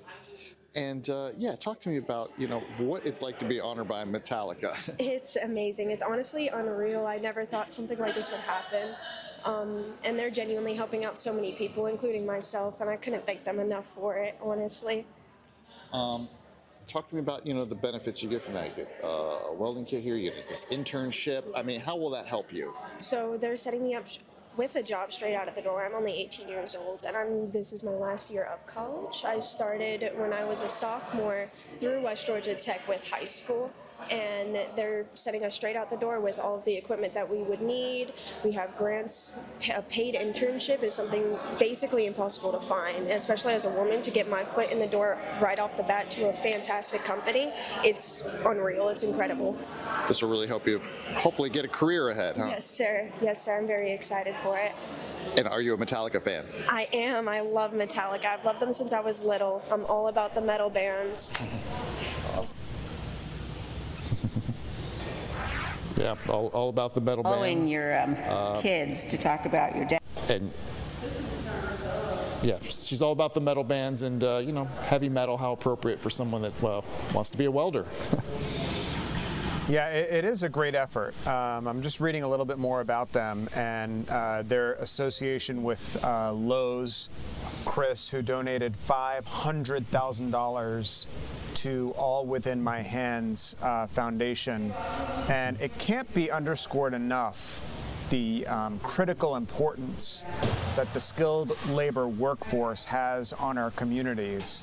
And Metallica, not only through their notoriety being a great rock band who many of us grew up with, but making that point through their initiative with these scholarships and events to encourage folks to pursue the skilled labor trade. It's one that's well paying, And again, as I said, it's one that is part of the critical nature of the infrastructure of our societies. Absolutely, absolutely. There's a lot of opportunity out there. A lot of opportunity for these students to get jobs wherever they may roam. But yeah, it is. And there is a shortage. There's definitely a shortage. We've done a lot of stories on this shortage of skilled labor, and sometimes we might, the stigma might be the word to use there, but these jobs can be very well paying, very good jobs. I did some stories about plumbers, a plumbing program, and they said those students can get $80,000 to $100,000 just coming out of the program. So same with electricians. So well, it's a wonderful and noble effort on the part of a great rock band out there, and we appreciate you bringing it to our attention. Chris Rosenthal live for us this afternoon. Chris, thanks. Speaking of a great initiative, have you heard of the Great Smokeout? Okay, this is an initiative to get people to quit smoking. We're going to be joined next by a guest who's going to encourage folks who happen to do smoke to do just that, and the important reasons why, as we continue here in the 3 p.m. streaming hour of Fox Local. Don't go away.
Everybody, welcome back to the 3 p.m. streaming hour here on Fox Local. I'm Tom Haines with you live here in the Fox 5 Atlanta newsroom. Certainly appreciate you streaming with us on our Fox Local app, whether you're watching on your home TV, whether you're streaming on your mobile device, on our YouTube channel at Fox 5 Atlanta. We certainly welcome your comments there as well, or on the radio, 107.9 HD2 FM. We're glad you're listening to us as well. So many places to access Fox Local, but we're just glad you're here this afternoon on what is an important anniversary, the 50th anniversary, matter of fact, of the American Cancer Society's Great American Smokeout. That's the Society's monumental Herculean effort to get people to quit smoking, okay? It's not as easy as it might sound if you are a smoker and you happen to be one and somebody tells you, hey, why don't you just quit smoking? That's not an easy thing to do necessarily, but there are many ways and methodologies to do that.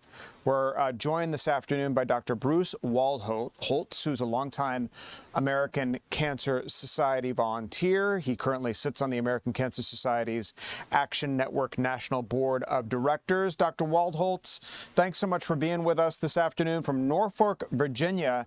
Why is this campaign so important, and what is your message this afternoon to smokers, people who do want to kick the habit but just can't seem to do so? Well, Tom, thank you for having us. We have a major new initiative to announce today at the American Cancer Society because we recognize how difficult it is to stop smoking. The good news is since 1965, when 43% of Americans smoked, we're down to only 11% of Americans today smoking. Today on our website at cancer.org, we'd like to announce a new initiative to empower your viewers, to empower the Georgians to quit smoking. And the initiative is called Empower to Quit.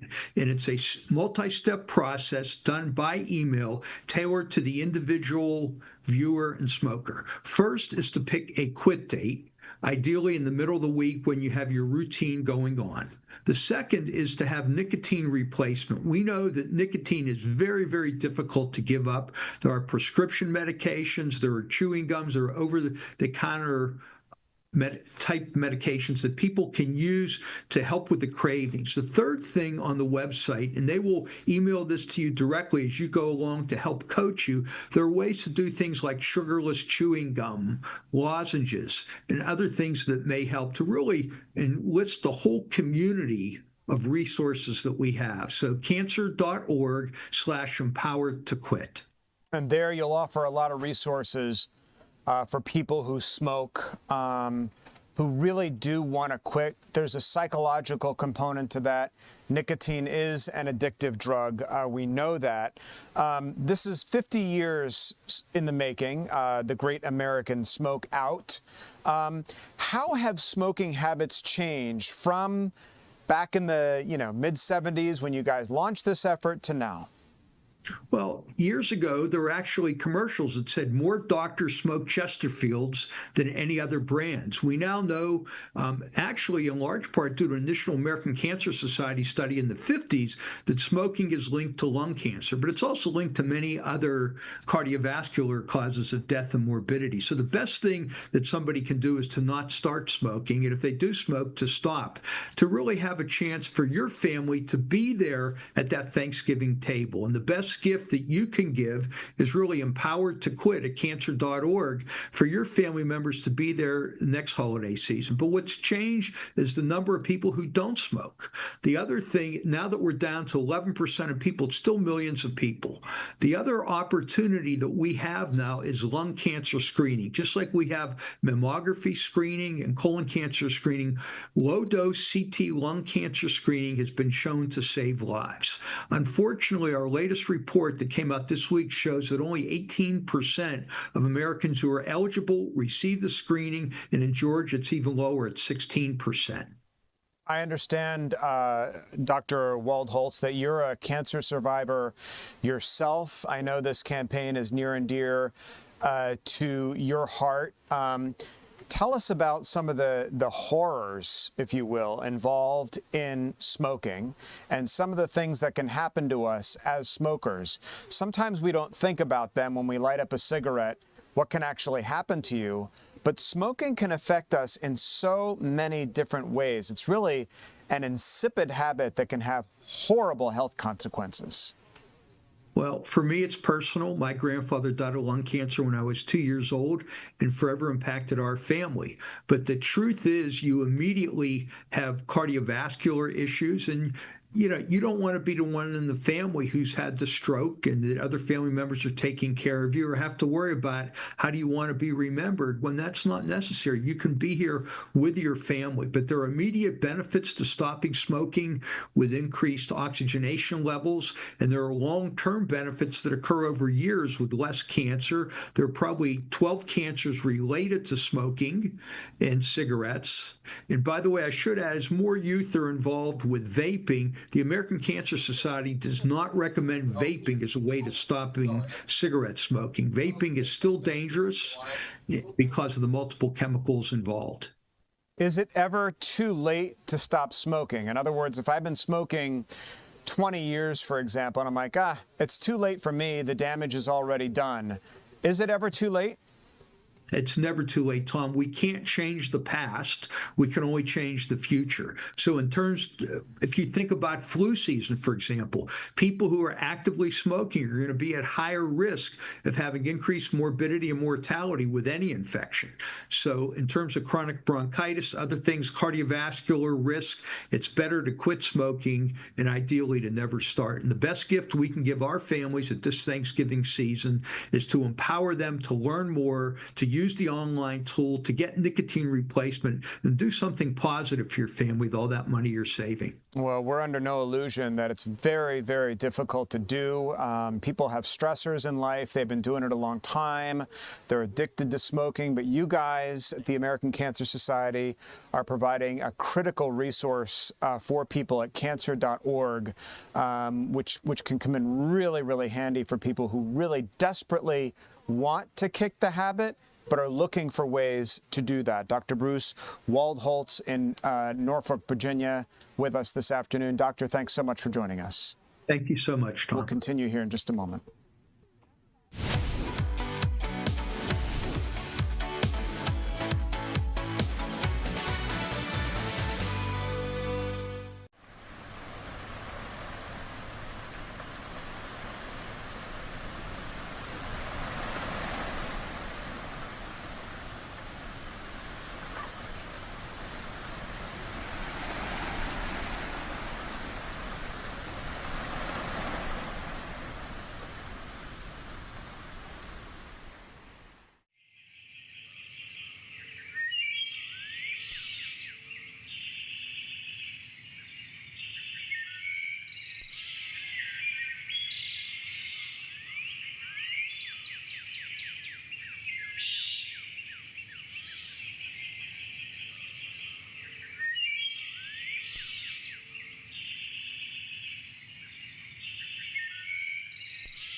Welcome back, everybody. You're watching the 3 p.m. streaming hour here on Fox Local Live. I'm Tom Haynes here in the Fox 5 Atlanta newsroom. Certainly glad you're with us on what has become a busy Thursday afternoon of news. We brought you a lot of news and information here as it's been happening. There is a valiant effort underway on the part of Atlanta Housing, which focuses on opportunities for low-income housing, to serve up a Thanksgiving luncheon of sorts to seniors, providing an opportunity for older Americans to enjoy a holiday meal. And our Eli Jordan is out there with that organization and the efforts they're making to put a smile on people's faces this Thanksgiving holiday. Hey, I'm out here on Cheshire Bridge Road at the Cheshire Bridge High Rise, where the Atlanta Housing Authority is serving up some meals for about 80 to 90 residents. Even got a Atlanta Housing Commissioner back here somewhere serving some meals. Tony Martin serving up some meals back there with the rest of his crew. And we got a bunch of seniors out here enjoying some hot meals. And also, too, we got DJ King Famous out here spinning the wax for us, and also have Sabrina Robbs. Sabrina, how you doing today? I'm great. How are you? Happy Thanksgiving. I'm having a good time out here. I'm digging Awesome. the music, and the food is smelling good. Tell me, what's going on out here today? So today we're having our annual Thanksgiving luncheon hosted by Atlanta Housing. And do you guys do this every year? Every year. So this is another time to come together, give thanks, have fellowship, and then just have a great time. Why is it important for the residents to have this? So it's very important for the residents to come together because most of them do not have families. So we're all family here. We all come together as family, being here day to day. We're just a group, a big family.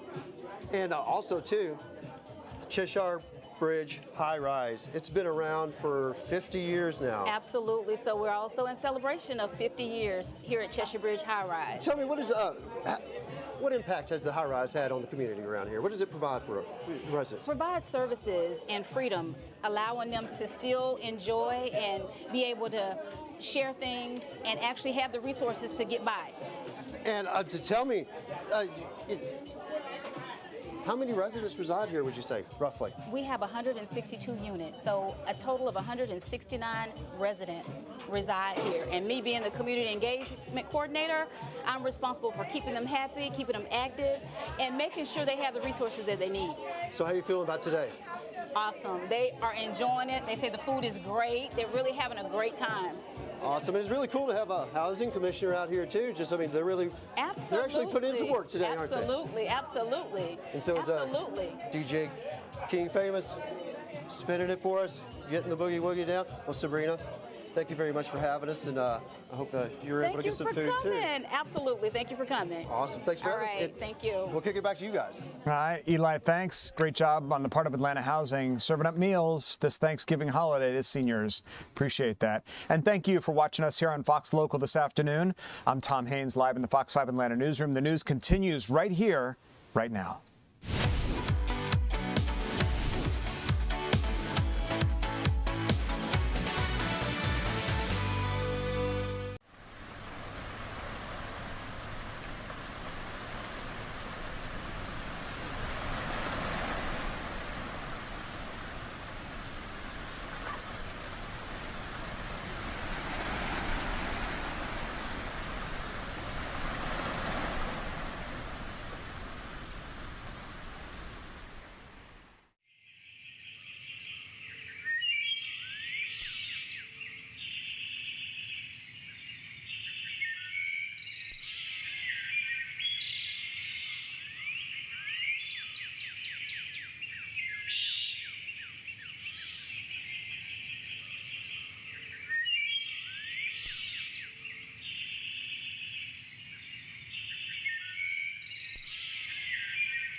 Fox 5 News at 4 starts right now. One person gets shot in the head when a teen's birthday party turns violent. What we know about the charges just ahead. The candidate pool for Georgia's next governor continues to grow. Meet a Democratic candidate who has now joined the mix. But first, a former Real Housewives star waives her right to appear before a magistrate judge today in a case where she's accused of stealing more than $11,000 in furniture. Thanks so much for joining us today for Fox 5 News at 4. I'm Christine Spiro. Atlanta police arrested the reality star. She got off a flight at Hartsfield-Jackson Airport. Fox 5's Eric Perry was the only reporter inside the Fulton County Jail for her scheduled first appearance this morning. Eric is live with the latest. What do you know, Eric? Yeah, Christine, I know a lot about this case. While that 40-year-old star chose not to make an appearance for her first appearance, the judge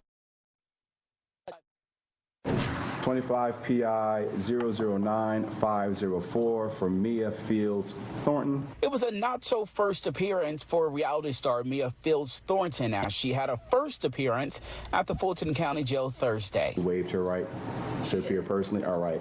And it's your opinion that she did so knowingly, intelligently, and voluntarily? Is it possible to call him? He has the storage key. This APD body camera footage shows the former reality star being escorted through the world's busiest airport, handcuffed less than 24 hours before. I just want him to go put that furniture back. This is enough is enough. I have several emails. My roommate telling me back. Though the audio might not be the clearest, she's referring to the furniture she now faces felony charges of. According to arrest warrants, the former Real Housewives of Potomac star took over $11,000 in furniture from a leased furnished condo in West Midtown when she suddenly moved out October 28th. A dining room table and chairs, accent table, sectional couch, lamps, a TV, even the remote to the fireplace, all listed, tallying $11,022.15. No contact with the property owners. So no alcohol, drugs, firearms, or weapons. Stay away, no contact. Bond will be $2,500. While she chose not to appear, her ex-husband, Gordon Thornton, who appeared alongside her on TV, was present. According to the incident report, another man's name was also listed on the lease of the condo. No word if he will face charges. All right, think we're back now. Had some technical difficulties off the top, but at last check, Mia Thornton is still behind bars here. We're waiting to see if she'll answer any questions or anything like that. Now, the owner of this condo listed is in China. He's using a property management company to manage that property here. No word yet on any other previous or upcoming hearings for the reality star. Of course, we'll keep you updated as soon as we learn anything new. That's the latest outside the Fulton County Jail. I'm Eric Perry, Fox 5 News. All right, Eric, thank you so much. Body camera footage providing new insight to an altercation involving Real Housewives of Atlanta star Portia Williams aboard a Delta Airlines flight. Williams says Sunday's dispute started when the other woman commented on how loud her phone was. That woman claims she was hit after she asked Portia to turn it down. Williams and witnesses say the other woman was the aggressor. And the next thing I know, there was a fingernail so close to my eye that I thought I was going to be physically attacked. She tried to cut her phone record, and she drops her phone on the floor. She's like, "You hit me! Oh my God! You hit me! You just hit me in my face!" I was sitting 2 rows back. She did not touch me. The FBI is investigating the incident. No charges have been filed. 2 people are dead and several people are in the hospital after a deadly wrong-way crash on 285 this morning. Dorville police say the driver got on the exit ramp from Buford Highway to 285 going the wrong way. The driver immediately struck another vehicle and kept going. The wrong-way driver got on 285, hit another vehicle with multiple people inside. Everyone was rushed to Grady Memorial Hospital where one of them died. The wrong-way driver also died at the scene. We're waiting to learn more about a shooting on Snapfinger Road. Atlanta police were called to the area around 4:30 this morning. Officers found a man with 2 gunshot wounds. Medics rushed him to the hospital, and Atlanta police are asking anyone with information to give them a call. In Meriwether County, deputies have arrested 2 men after gunfire erupted at a teen birthday party. An 18-year-old man who was caught in the crossfire was shot in the head. Fox 5's Doug Evans has the new information on the charges.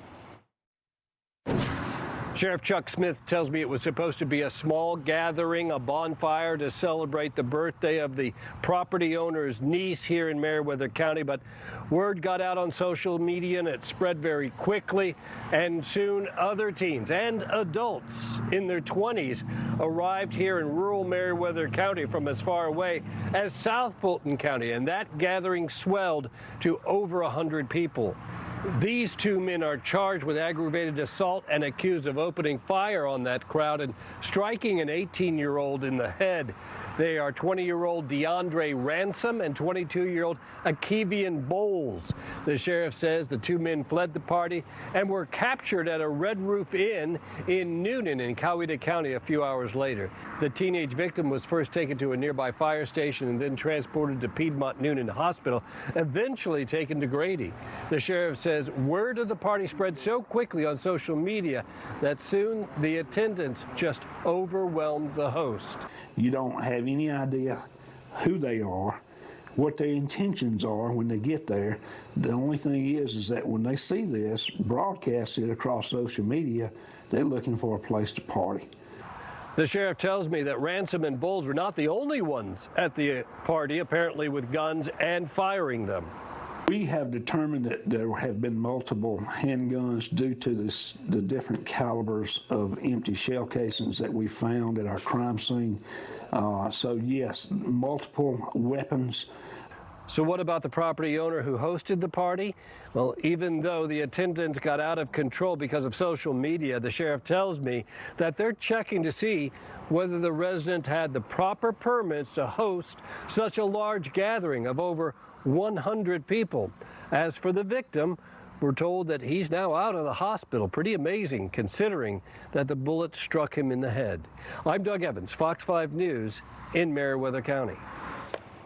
All right, let's get you updated on your weather forecast here now. A live look at the King and Queen building over Sandy Springs on an afternoon that felt warm out there, honestly. Meteorologist Jonathan Stacy joining us here now. I had a sweater and I thought, well, I might be a little too layered up. That's a little much, yeah, because not only did the temperature go up, but the dew point went up as well, so quite humid out there. Yeah. Joining in with those 70-degree temperatures, we also had 60-plus degree dew points, which gave way to fog this morning, and clouds that just did not let up as we went throughout the day. Now, as the sun goes down, we're getting a little bit more sunshine, but also clouds are coming back, and they will precede a round of storms that could graze the area tonight. As you can see, stretching from the Tennessee Valley back out to the desert southwest, big-time storms are parading out of the west and moving eastward. In fact, some flash floods to the south of Dallas there, going into the Texas Hill Country, a place that needs no more rain this year, dealing with some big-time downpours and some active flash floods. Meanwhile, here at home, we're watching this little lobe of energy that has slipped just to the south of the Tennessee-Alabama state line, and that's what we're expecting to roll across northwest Georgia as we go through the next 3 to 6 hour period. Here in Atlanta, we're at 75 degrees. Rome, you're at 80 degrees right now, but you don't stay there for long. Clouds and showers are moving in. We'll find a couple more 80s as we move down to the south, such as the case there in Milledgeville at 80 degrees. A pair of 7s for Eaton. 73 there in Hartwell, still covered up in the clouds from Gainesville all the way up to Blairsville and LJ, where your temperatures are stammering in the 60s. Last look at the clock here. You can see it's a shower game for the North Georgia mountains, especially from 75 all the way out to 85 as we go through the next few hours. An umbrella, not a bad idea. Yeah, I think those showers will kind of fizzle out by morning, and then another round of thick fog takes center stage to kick off your Friday. But how we start is not how we'll finish. I'm tracking storms moving in before the weekend begins. That's in my complete Fox 5 Storm Team forecast. All right, Jonathan, we'll check back in. Thanks so much. The GBI has arrested former Brazelton Police Chief Michael Steffman on charges of stalking and misconduct. The arrest came hours after he resigned as chief. The charges are coming from a months-long investigation. Authorities say he misused license plate recognition systems to stalk and harass multiple individuals. Brazelton has since named Zach Tiller as its interim police chief. Developing news in Cobb County, a judge has convicted Matthew Scott Lands in the murder of a Cherokee County firefighter and his wife. Justin and Amber Hicks were found dead inside their home in November 2021. Their 2-year-old son was found unharmed. During the 3-day trial, the judge heard brutal testimony about the couple's murder and details surrounding Lanz's mental health history. Because this was a bench trial, the judge was the one to decide Lanz's guilt. Sentencing is set for tomorrow at 10 a.m. President Trump has signed a bill forcing the Justice Department to release the Jeffrey Epstein files. Attorney General Pam Bondi has 30 days to comply. She says she plans to follow the law, but may redact or refuse to turn over some documents, citing ongoing investigations. The president suggested Democrats will regret it, writing on Truth Social, this latest hoax, he calls it, will backfire on the Democrats, just as all of the rest have, end quote. Democrats promised to keep pressing for the release, but Republicans say Democrats are the ones who sat on the files for years. Hundreds of mourners paying their respects at the funeral of former Vice President Dick Cheney. Cheney, who served as the 46th Vice President of the United States, was remembered at a memorial at Washington National Cathedral. His daughter, former Congresswoman Liz Cheney, gave a moving eulogy to her father, who served as vice president to President George W. Bush for both of his terms. My dad's devotion to America was deep and substantive. He spent his life studying the history of our great republic. He knew you couldn't truly appreciate what it means to live in freedom if you didn't understand the sacrifices of the generations who came before. Cheney also talked about how blessed she was to spend so much time with her dad over the last few years, recalling hours watching football and old movies and taking road trips. Still to come, a local firefighter's search for a new kidney comes to an end. The special bond between the firefighter and his donor. Deidre. I'm Fox 5's Deidre Dukes live at the state capitol, where we sat down for a one-on-one with a veteran Democratic lawmaker who is vying to be the state's next governor. We'll have his story coming up.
State Representative Derek Jackson wants to be Georgia's next governor. The Tyrone lawmaker faces a crowded field of Democratic candidates competing for the party's nomination. Fox 5's Deidre Dukes is live at the state capitol on the story. You spoke one-on-one with this newest candidate, Deidre.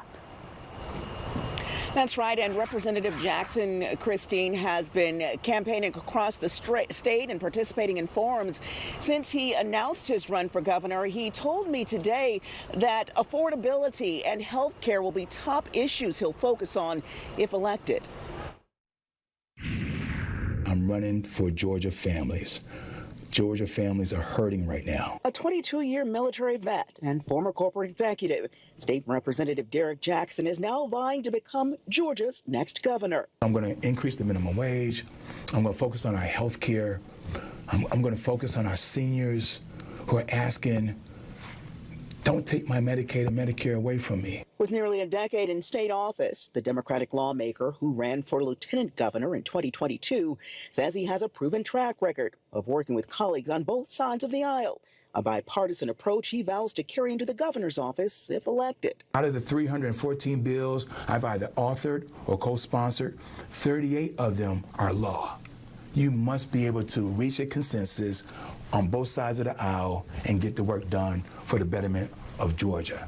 So I've demonstrated that, to be able to bring all parties alongside to do the right thing for Georgia. Jackson gives little weight to a recent AJC poll showing him and other candidates trailing behind former Atlanta Mayor Keisha Lance Bottoms in the Democratic primary race. What me and my campaign team are looking at, what took place on November 4th.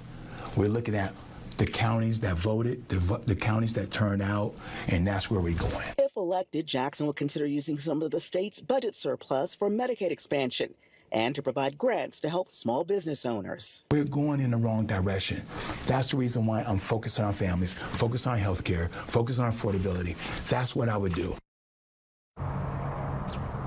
So several Democrats and Republicans have declared their candidacy in their respective races and are working crisscrossing the state in coming months to try to stand out from the field. That's the latest here at the state capitol. Deidre Dukes, Fox 5 News. All right, Deidre, thanks so much. Back now with meteorologist Jonathan Stacy to get you caught up on this weather forecast today. Yeah, it's kind of like, what's going to happen here? Because it looked like it was going to rain at any point in time today, but most communities haven't gotten a drop. All right. Although the clouds were on the ground this morning, giving us another really thick morning of cloud cover, namely fog for most of us, and then the clouds, when they finally lift it, it's a little too late. Yeah. We're getting on some late day sunshine at this point, and we're going to basically do this all over again tomorrow. So as we take a look at the things you need to keep in mind, I'm going to start from the back and take you to the front. So next week, just go ahead and count on it, we have some pre-Thanksgiving problems. We're namely looking at Tuesday and Wednesday for showers and the potential for thunderstorms. But our first round of wet weather that will be shared by everyone comes tomorrow. That's tomorrow afternoon and evening through the overnight Friday going into Saturday morning. By Saturday afternoon, most of us are recovering and things are starting to dry out. But first up is another round of fog that will lower visibilities by morning.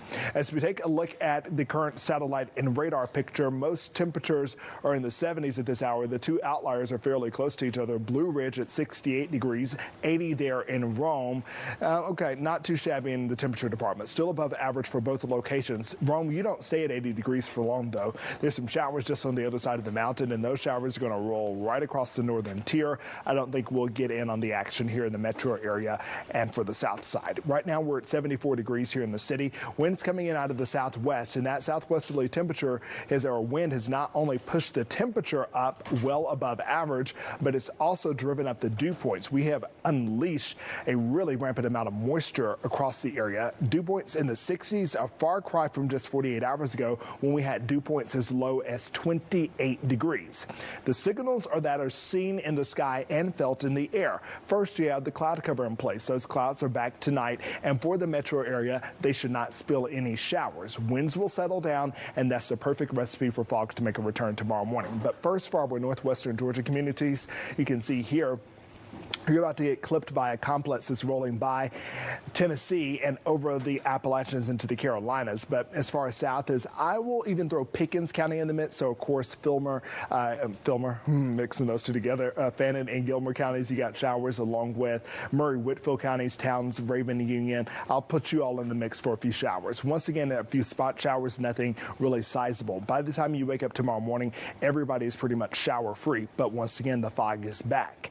7 o'clock in the morning, we'll go with 59 degrees. I think you can get away without having a jacket tomorrow morning. What I would not leave the house without is an umbrella. So you can see here that some spot showers start to break out mainly to the north and to the west of I-85.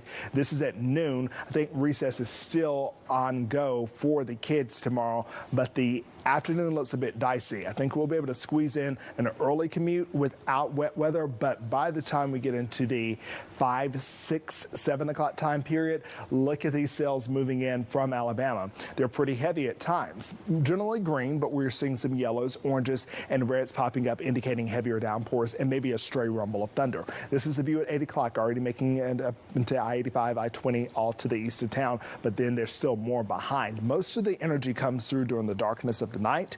By Saturday morning, we're still dealing with showers. Those showers continue on, and when you wake up Saturday morning, it's going to look like things are not going to get better, or that they haven't gotten better since you laid down.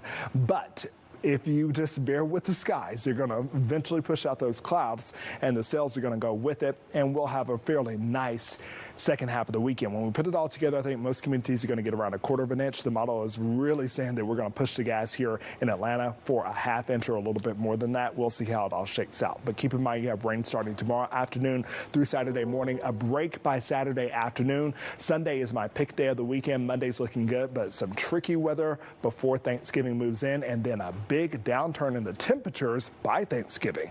That part of the forecast in a few. All right, Jonathan, thanks so much. Time now for a look at Skyfox traffic in the evening rush hour. We're checking in on the downtown connector here through a camera over the Grady Curve. Your slowest ride is going to be northbound. It's taking over 25 minutes to go from Langford Parkway to the Brookwood interchange. If you're heading south, that's a 15-minute trip time. The west wall of 285 southbound from 75 to 20 will take you 19 minutes, and the east wall southbound from I-85 to I-20 is a 35-minute ride. New jobs are coming to Georgia. Find out about the company set to create 400 new opportunities in the Peach State. Plus, McDonald's getting into the holiday spirit with its new menu option. We'll tell you about the Grinch Happy Meal coming to the restaurant chain. You can listen to Fox 5 Live on the Fox 5 Radio 1 network. Just tune your HD radio to 107.9 HD2 FM.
New at 4, Cherokee County jury convicted a man of aggravated assault and false imprisonment. Jurors found Sergio Antonio Esquivel of Holly Springs guilty of abusing a woman during a domestic violence incident. On June 9th, officers found Esquivel fighting with the woman. Police say he put the victim in a headlock and strangled her. The woman was left with visible red markings around her neck. Sentencing for Esquivel will be set at a later date. A southeast Georgia facility designed to manufacture custom-designed large power transformers will soon expand. Governor Brian Kemp announced today Virginia Transformer Corporation will invest $40 million to expand the facility near Rincon. The Georgia Transformer will create 400 new jobs. The facility manufactures power transformers for a wide range of industries, including utilities and data centers. We expect construction on the expansion will begin in January. Thousands of families will have a Thanksgiving dinner this year thanks to New Birth Missionary Baptist Church in Stonecrest and several organizations. The church hosting its 5th annual turkey giveaway today, along with 1-800 truck wreck and V103. This year, they doubled their efforts to help more families. Volunteers filled the parking lot to fill trunks with groceries for families. There's cartons of eggs. I mean, that's like gold right now. And lots of bricks of butter. You know, you wouldn't think that butter and eggs would be so critical, but they're in short supply, they're expensive, and here you can come and 4,000 families can get both. That's fantastic. The event included $100,000 worth of donated food. Concerns over affordability are on the rise for parents of young children in daycare. The child care costs continue to rise, so the hit some parents are taking to their pockets coming up. And the search for a new kidney has come to an end for a local firefighter. We take you inside his big day as he gets another chance at life. Today's high temperature, 75 degrees. Next Thursday's high temperature, 15 degrees cooler. We'll talk about your forecast going into the Thanksgiving holiday period next.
A Forsyth County firefighter's search for a kidney donor has come to an end. Today was transplant day, and his donor was his own sister. And Fox 5 was in the Piedmont, Atlanta operating room as it happened. Here's Fox 5's Kevin Stewart with the story we've followed now for months. First thing in the morning. Feel good. Veteran Forsyth County firefighter Chris Stansel is getting ready for his big day. A new lease on life. You ready? Yeah, ready to go. Stansel is getting a new kidney from his little sister Katie. You didn't have to do this. No. He has to be here. Yeah.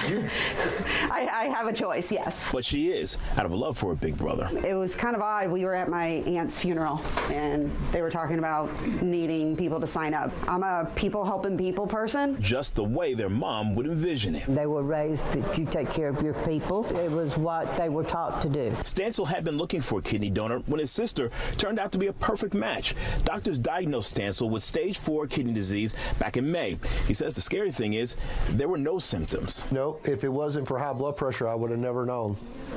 And doctors kept an eye on my blood and my levels, and that's how it was found. You know, you need to get checked. Dr. Emmanuel Minja. Hello, Katie. Is the transplant surgeon at Piedmont, Atlanta. He points out the short wait for a donor is rare. Chris has a big blessing to be able to find someone. By far, majority of the kidney transplants that we perform in the United States are coming from deceased donors. You should know more than 90,000 people in this country are on a waiting list for a kidney. Right now, more than 2,800 of them are in Georgia. More than 37 million Americans have chronic kidney disease.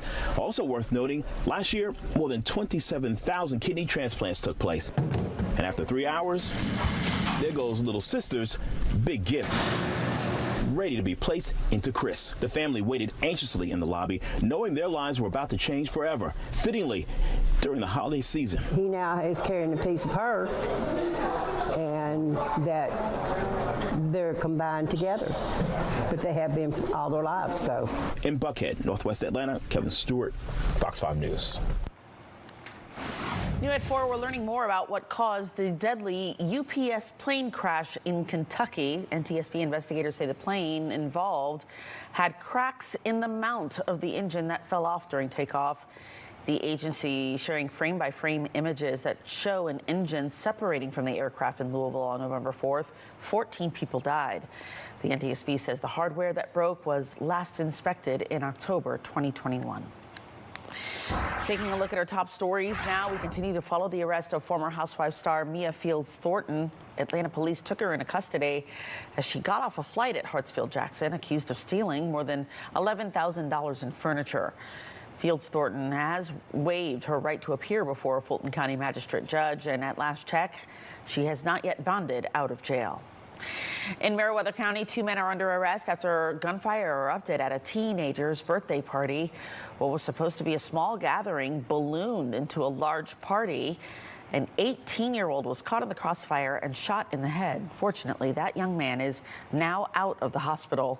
20-year-old DeAndre Ransom and 22-year-old Akavion Bowles now face assault charges. And a new name has thrown his hat into the race to be the next governor of Georgia. State Representative Derek Jackson is a 22-year military vet and former corporate executive with nearly 10 years in state politics. If elected, the Tyrone Democrat says he will fight for Medicaid expansion and provide grants to help small business owners.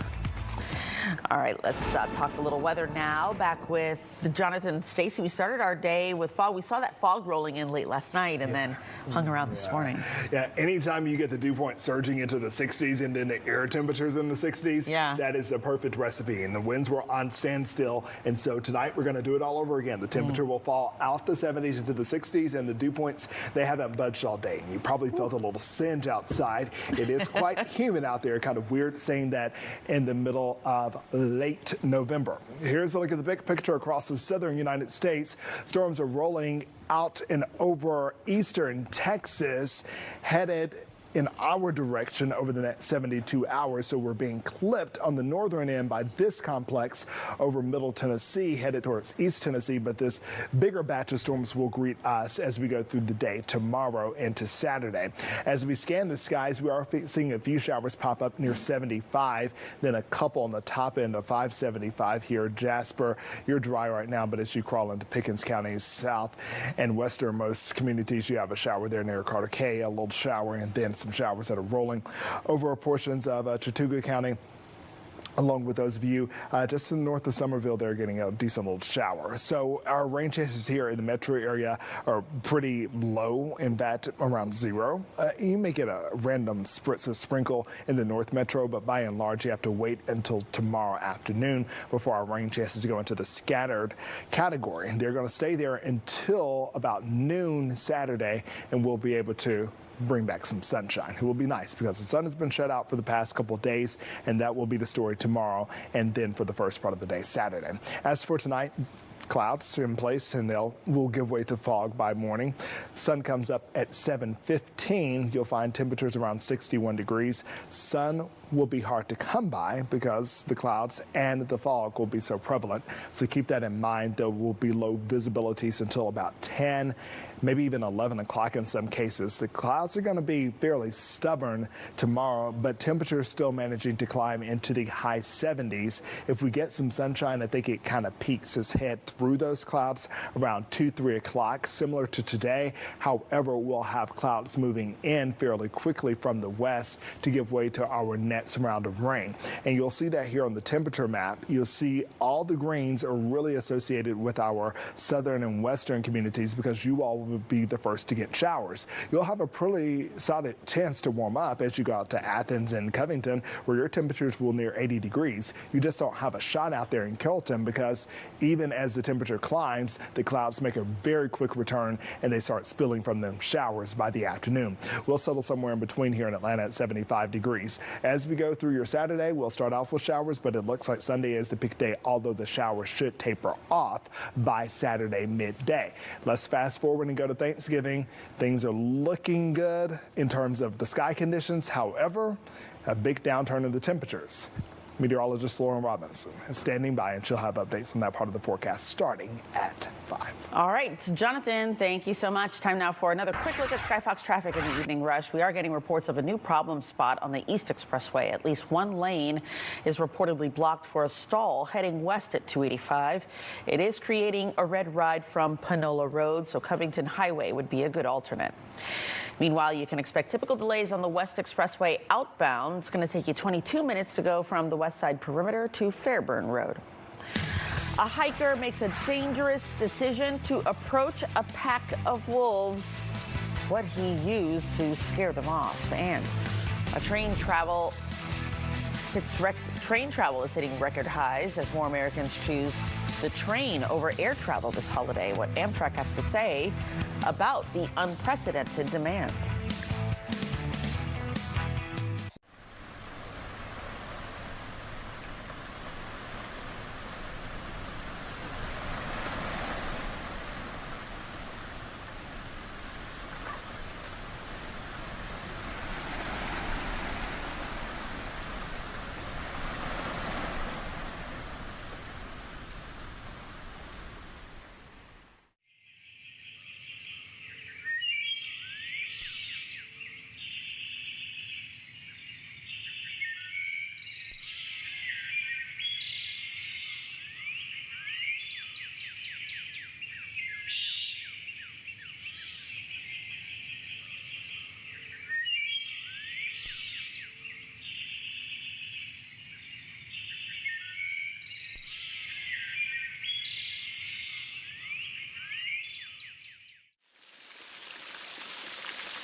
With the holiday travel season getting underway, Amtrak is reporting an increase in riders on its trains. And this comes after thousands of flight delays and cancellations during the government shutdown.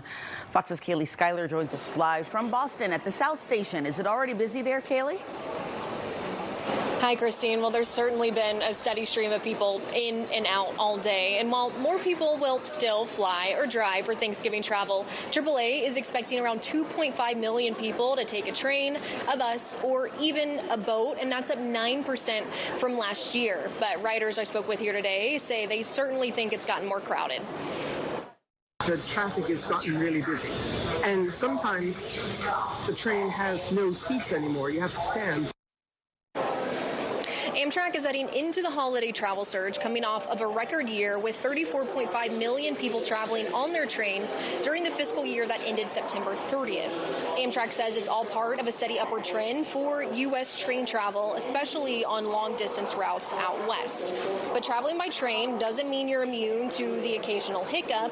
You can still face weather delays, signal failures, and station congestion. And travel experts say people may be surprised by the price tag.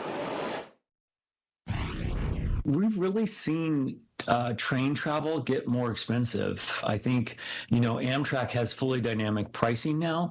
What that means in theory is that if there's increased demand, then the price for the ticket goes up. And so you're seeing this especially on the more popular Amtrak routes, like between Washington, New York, Boston. But train travel in general has gotten more expensive. But there is good news for people who will continue to take the train into 2026. Amtrak plans to roll out their new Aero train that can reach up to 125 miles per hour by the end of 2026. In Boston, Kaylee Schuyler, Fox 5 News. Yeah. All right, Kaylee, thanks so much. Parents with young children are reportedly paying 85% more for childcare than rent. The area is seeing the biggest disparity. Next. And a new immersive experience is taking kids into the virtual reality world of science, the impact it's having in the classroom. Don't forget to join us tonight at 7 for The Pulse. We'll chat about the stories that have you talking. Tonight, we're taking a look at Cyber Monday, possibly losing its appeal. You can join the conversation now by scanning the QR code on your screen or go to fox5atlanta.com/pulse.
Lawmakers on Capitol Hill are revisiting the long-running debate over daylight saving time. A House subcommittee held a hearing on the pros and cons of ending the twice-a-year clock change. Pros for daylight saving time include more daylight in the evening, energy savings with less artificial lighting, and improved safety, especially for students heading to school. The cons include health risks like disrupting sleep patterns and circadian rhythms and public confusion. Most people I talk to would like to have a set time that doesn't change. But unfortunately, we have not been able to come up with any consensus on the best solution of how to do that. The nation came close to making daylight saving time permanent in 2022 when the Senate unanimously passed the Sunshine Protection Act, but the House never took up the measure. While any change requires congressional approval, 19 states have passed laws calling for permanent daylight saving time if the federal government allows it. A new mobile immersive classroom in Arizona is taking students on a virtual reality ride through the world of science. Inside this 46-foot trailer, middle school students pop on their VR sets and for 15 minutes transform into field biologists. The mission is to solve problems in an alien ecosystem and help endangered species. Educators say the program has led to more engaged students, higher attendance numbers, and an increase in completed homework and assignments. They want her to survive, and they're trying to work our hardest to analyze all the graphs and data to figure out how can we save her. And the students, they want to be there, so they want to learn. Some students say the experience is like one-on-one instruction, making it easier for them to focus. A new study finds parents in 85 of the country's 100 biggest cities pay more for child care than they are for rent. Fox Business correspondent Lydia Hu has more. According to LendingTree, families with 2 kids in 85 out of the top 100 metro areas pay on average 31% more on child care than they do on rent. The biggest disparity is in Omaha, Nebraska, where child care costs more than double the cost of a 2-bedroom apartment. Milwaukee and Buffalo coming in second and third. It's not just that child care is expensive, but also how fast the costs are climbing. The average cost now more than $13,000 a year. Back in 2019, it was under $10,000. And as child care costs climb, Bank of America finds that fewer households are making payments, suggesting workers are dropping out of the labor market. A child care operator in New Jersey tells me she sees this trend. Our center is licensed for 60, and we have 28 children currently enrolled. And my other center in Colts Neck is licensed for 60 children and has 10 children enrolled. So the numbers are staggering. And I'm at the point where I just don't know what to do anymore. And some policy experts say free child care, like what New York City Mayor-elect Zohran Mamdani proposes, is exactly the solution needed. But the big question remains, who pays for it? Mamdani says he wants to hike taxes. The estimated cost for universal child care in New York City alone, $6 billion. Reported from New York City, Lydia Hu, Fox Business. A suspect is on the run after hitting a police car with a stolen vehicle. A hiker comes face to face with a pack of wolves and a cow, causing commotion on an Ohio highway. Fox 5's Courtney Bryant joins us now with stories from across America today. Courtney. Hey, Christine, we will start with dramatic footage released by a Colorado sheriff's office showing the moment a suspect in a stolen shuttle bus hit a police car. God be looking out for us, huh? There's pigs right here.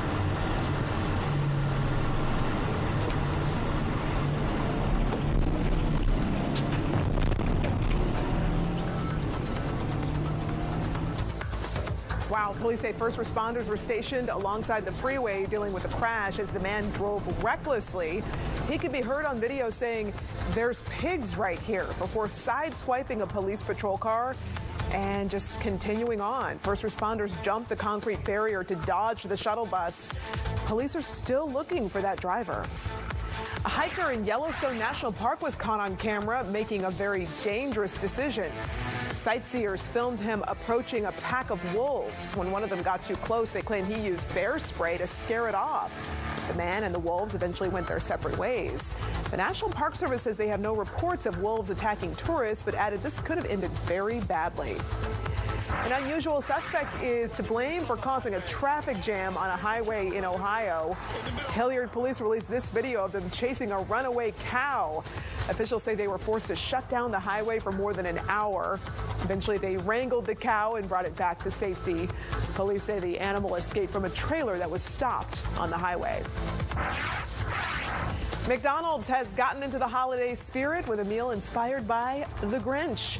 You can get the Grinch meal at participating restaurants starting December 2nd. The limited time meal includes a Big Mac or 10-piece McNuggets, dill pickle Grinch salt, McShaker fries, say that 10 times fast, and a medium drink. So it's all yours if you want to be a little Grinchy this Christmas. Everybody's got to get in the holiday spirit somehow at some point. Yeah. Courtney, thanks so much. We'll be back after this. If you have an Amazon Alexa-enabled device in your home, ask her to enable the Fox 5 Atlanta skill so you can get local updates anytime straight from Fox 5.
Time now to take a look at what's ahead on Fox 5 News at 5. Fox 5 anchor Tom Haynes joins us with a quick preview. Tom. All right, Christine, coming up all new and next at 5 tonight, one city's public housing authority opens its wait list for 2- and 4-bedroom homes. We're going to show you the hundreds who turned out just for a few spots. The FAA needs nearly 9,000 new air traffic controllers, and some people here in Georgia are already answering the call. The new pathway gaining momentum as students move toward the industry. We'll have all of that and so much more when you join us all new and next for Fox 5 News at 5. It starts right after the break.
Fox 5 News at 5 starts right now.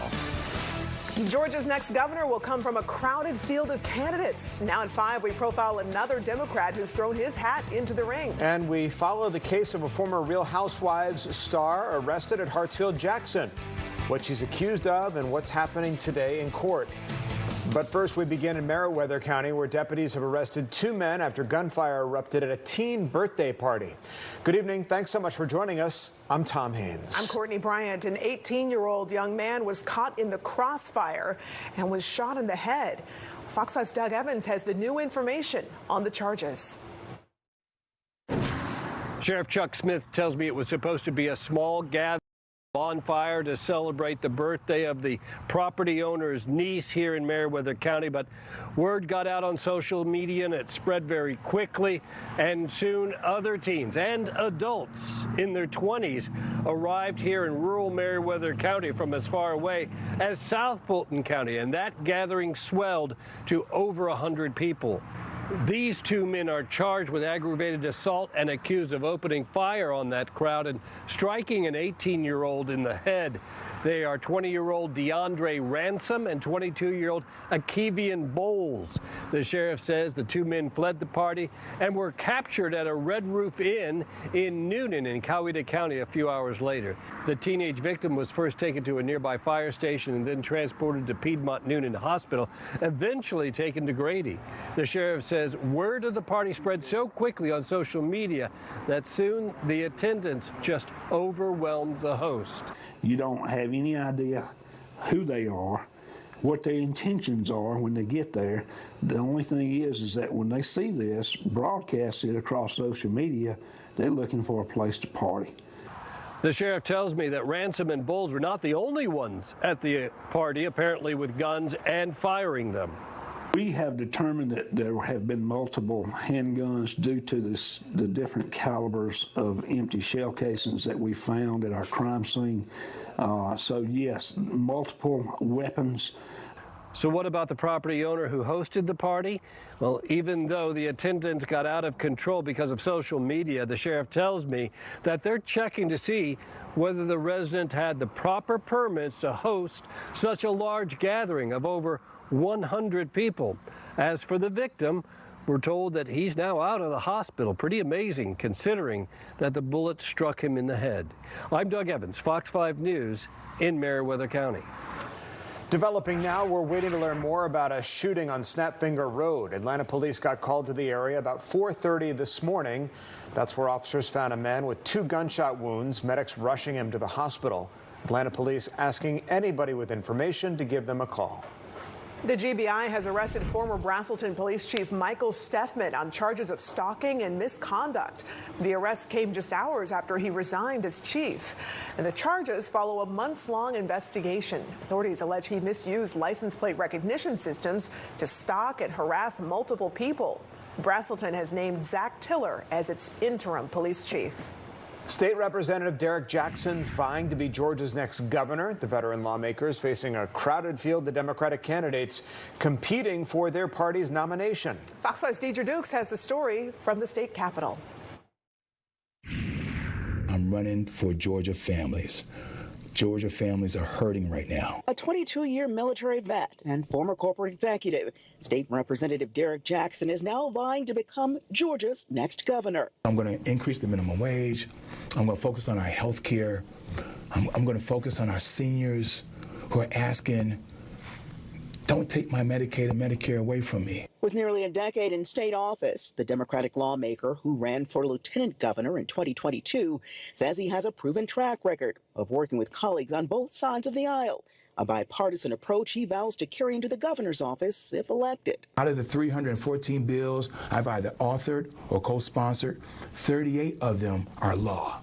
You must be able to reach a consensus on both sides of the aisle and get the work done for the betterment of Georgia.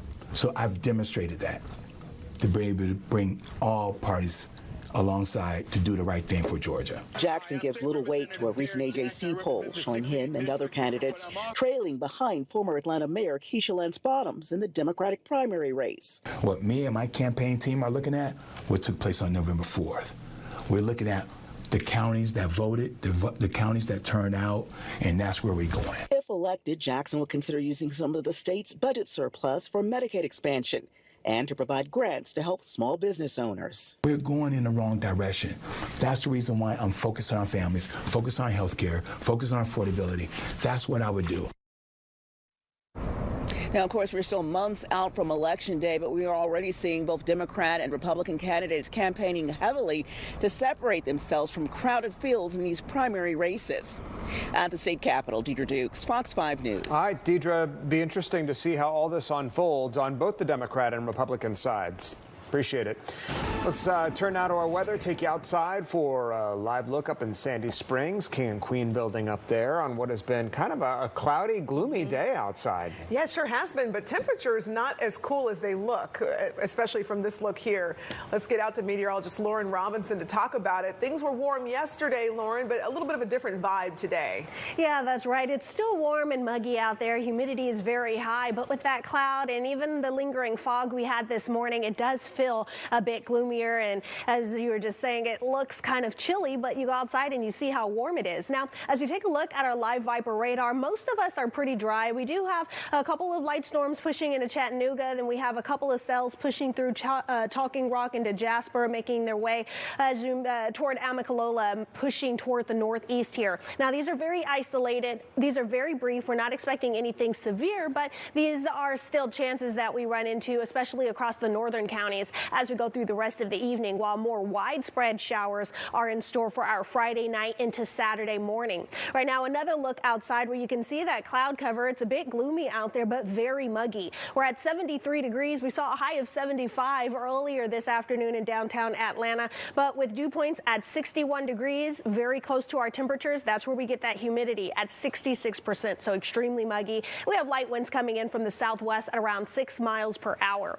As we take a look at temperatures all across North Georgia, most of us sitting pretty in the 70s. We have some middle 70s off to the south, 75 in Thomaston and Eatonton, a little bit warmer up in Rome, 78 degrees there. Then, of course, Blairsville, just a tad bit cooler, 67 there. But all in all, we're all very warm, very humid, and we're looking for that cloud cover to continue to push its way through, along with those very isolated showers. Now, as you make your weekend plans, we do have more showers in store, especially as we start the very beginning of our weekend. That's Friday night into Saturday morning. We're looking for more scattered showers, maybe a few isolated storms. Temperatures, though, staying very high. We could even reach or beat record highs for the day tomorrow.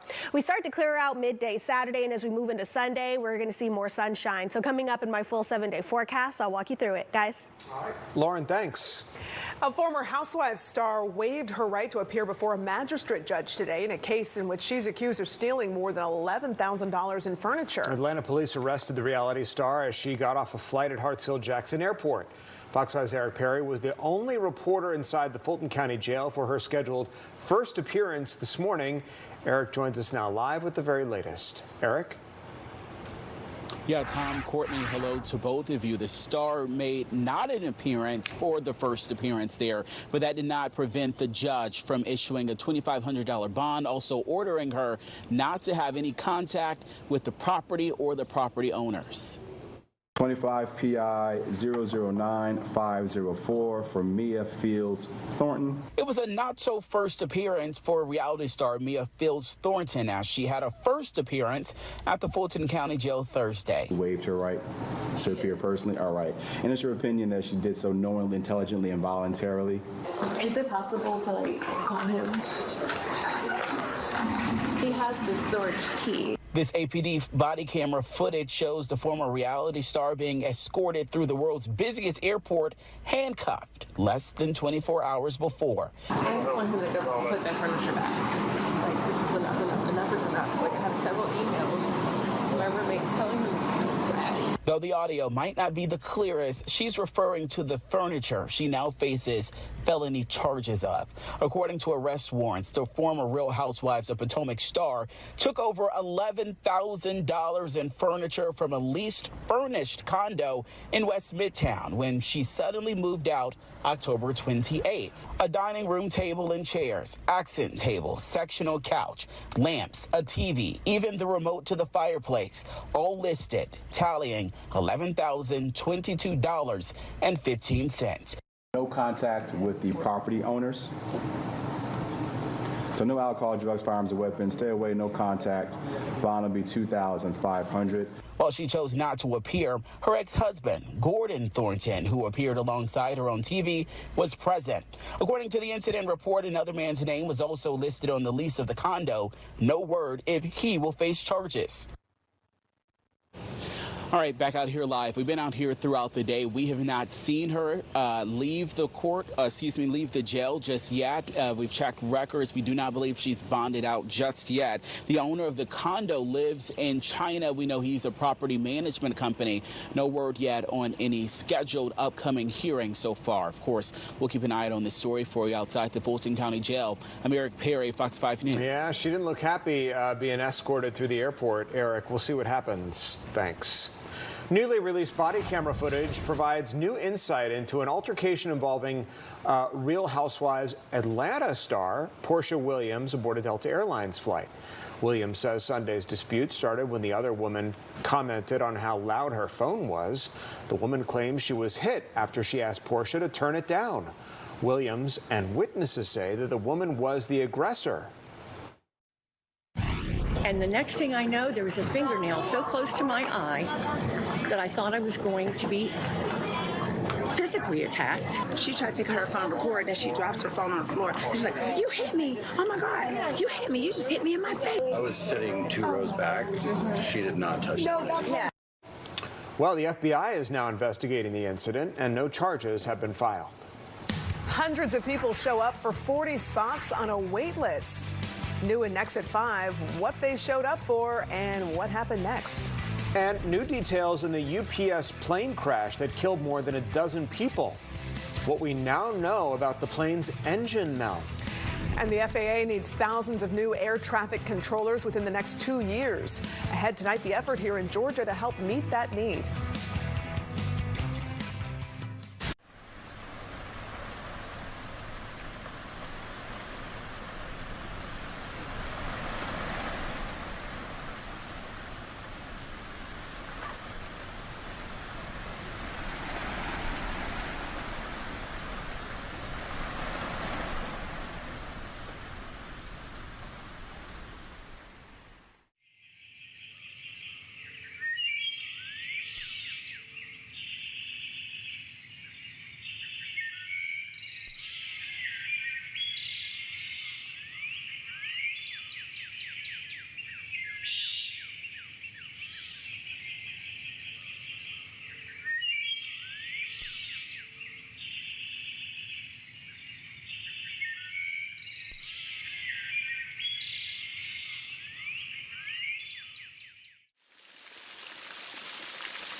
New at 5, chaos and confusion in Clayton County today when the Jonesboro Housing Authority opened a wait list for a place to live. Fox 5's Tyler Fingert is here in studio to explain what happened here. Tyler? Yeah, the demand was so great, many left empty-handed. Skyfox drone flew over the scene as hundreds showed up for just 40 slots on the Jonesboro Housing Authority wait list. When we get here, it is mayhem. Hope for a new home turned to frustration in Jonesboro Thursday morning as the city's housing authority opened its wait list for 2- and 4-bedroom units. It is a mess. We got mothers and children out here. Children are out here waiting for hours, and people are taking days off of work. Some people left the line because they have to go to work. Skyfox drone gives you a bird's eye view of the line. Some estimated more than 500 people showed up, which led to parking issues. Some got their cars towed and were forced to pay up. Because I don't even know if I'm be able to get my spot back in line. I was in the front. The owner of this SUV, who didn't want to go on camera, says she gave a tow truck driver her last $100 to get her vehicle back. Now people who are low income, who have families, who are dealing with their own housing crisis, is now getting their cars towed. The Jonesboro Housing Authority believes social media may have played a big role in the turnout for the rare opportunity to get on its wait list, but says it only had room for 40 families. We want to say thank you guys for coming. However, if you are in the 2-bedroom waitlist line, we only have 3 slots left. While many left empty-handed, some snagged a spot after getting in line Wednesday. I feel like God did it all. Like he really blessed me for real. The Jonesboro Housing Authority says it did the best it could. We are trying to accommodate as many people as we possibly can with the limited resources we have and with the funding that we receive. One person said this should have been done online to avoid problems like this. The Housing Authority says it knows it was chaotic, and when the wait list reopens, it will look to change the process. Yeah, you hope there are some lessons learned here about not bringing hundreds of people out to wait for these slots to open, maybe a lottery or something more clever to open these spots for families who really need them. The heartbreaking part about all of this is clearly there is a need, and there just is not enough housing for the people who need that need. Yeah, I mean, it's clear when you just see that is such a striking visual, just how many people showed up and waited. Tyler, thanks. Thanks, Tyler. All right, let's take you to our weather situation once again while we show you a live look outside at Hartsfield-Jackson Airport. Lots of clouds in the sky today, just a different feel from yesterday when we had lots more sunshine. Yeah, it's been overcast kind of all day long. Started the morning out even foggy out there. Meteorologist Lauren Robinson here tracking how the rest of this day is going to unfold for us. Lauren? Yeah, that fog stuck around for quite a while this morning, and as we go into the afternoon, we did see that cloud cover stick around. A lot of that is due to the increased humidity. Last night I was out on my balcony and it felt so warm and muggy that I couldn't even enjoy it, and that's kind of what stuck around all day today. We got a little bit of a breeze here and there that kind of helped with that humidity, but with dew points as high as they are right now, it really helps make it feel muggier out there. But as we take a look at our live Viper radar, most of us are dry despite all of that cloud cover. We have a couple of very isolated rain showers. We did see a rain shower just south of Metro Atlanta. We can see a couple more sprinkles pushing their way into Chattanooga.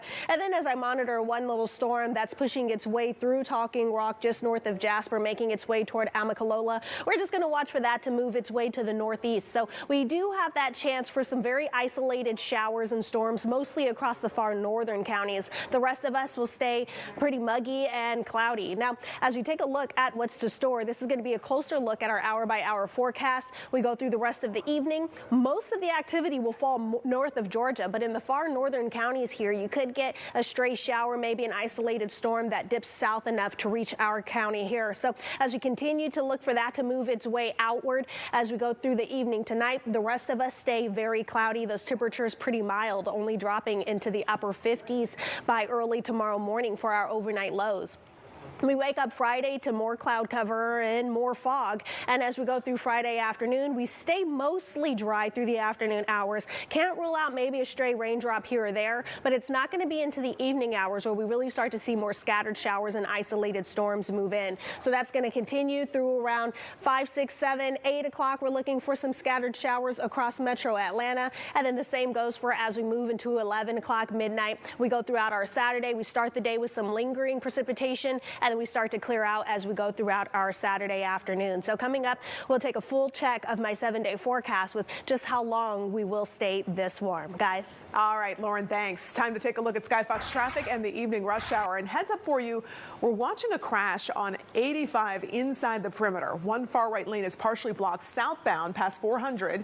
It's adding to heavy delays from North Druid Hills Road. 400 southbound is recovering after police cleared a crash near Mansell Road.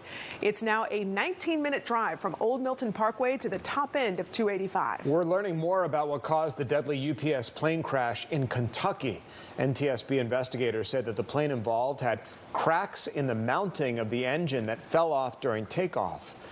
Take a look at the pictures that they released today. They numbered them in sequence, and you can see what happened here when that plane went down. Those pictures, had we stayed on them for a second longer, showed the engine rolling off right over the top of that left wing.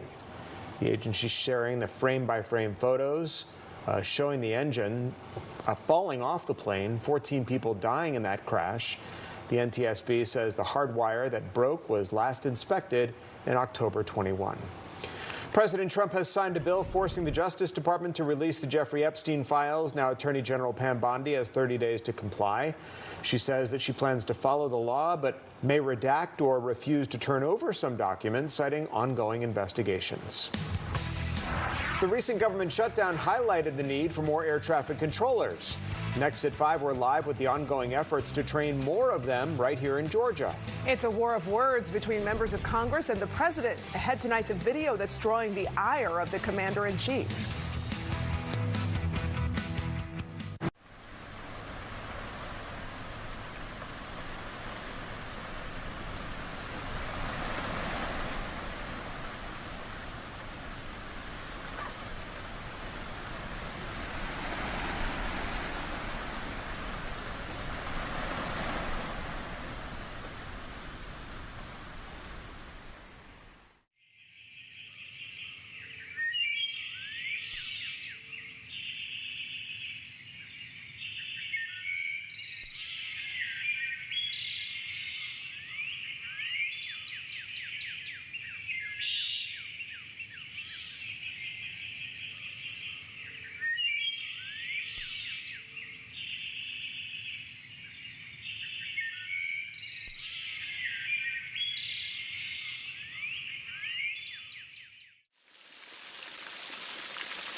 The recent government shutdown shined a bright light on air traffic controller staffing issues. The FAA says it wants to hire nearly 9,000 more controllers by 2028. Now a newer FAA-approved college pathway could get candidates on the job faster.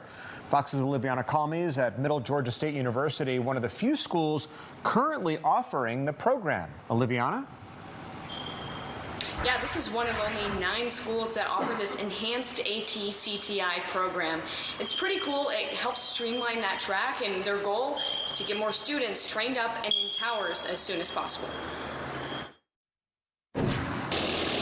Becoming an air traffic controller is no easy task. So the airport is right here. It kind of gets your chest beaten because, like, with how much traffic there is sometimes, it's intense. Brooke Graffinino, a Middle Georgia State student, says it's the kind of training you have to love if you're going to succeed. King Air 135 Mike Kilo Eastman Tower, runway 28 right at Charlie, cleared for takeoff. She says it's the adrenaline rush that sucked her in, but the idea of making an impact that keeps her here. Once you get into airspace that's super crowded or approaching the larger airports like Atlanta, you need someone to help coordinate. The FAA approved Middle Georgia State as an enhanced AT-CTI school this July. Before, our program had maybe about 17 to 20 students. Right now, actively, we have 54. So we've already, in that short amount of time, almost tripled in size. Jeffers says to get approved, they had to update their curriculum and technology, install video and audio equipment so the FAA can spot check training periodically. It has enhanced CTI. It eliminates your requirement of going to the FAA Academy. You'll graduate here and you can go straight to work without having to go to the academy. So it saves you months of time and effort, and again, it gets you to work sooner, making more money quicker. The training gets more complex over time. As we get more comfortable and confident, we're able to allow more aircraft into the airspace at a time. Before they finish the program, students have to pass a final simulation. Our instructors will then run a scenario and they'll be graded, right? The instructors, again, are grading you the exact same way in which you'll be graded at the academy. The FAA says their next goal is to hire a little over 2,000 new controllers by this next fall, hopefully trying to help fill that gap right now. I'll send it back to you guys. The daylight saving debate is back in the spotlight. We'll show you the latest arguments from lawmakers and how they hope to solve this issue once and for all.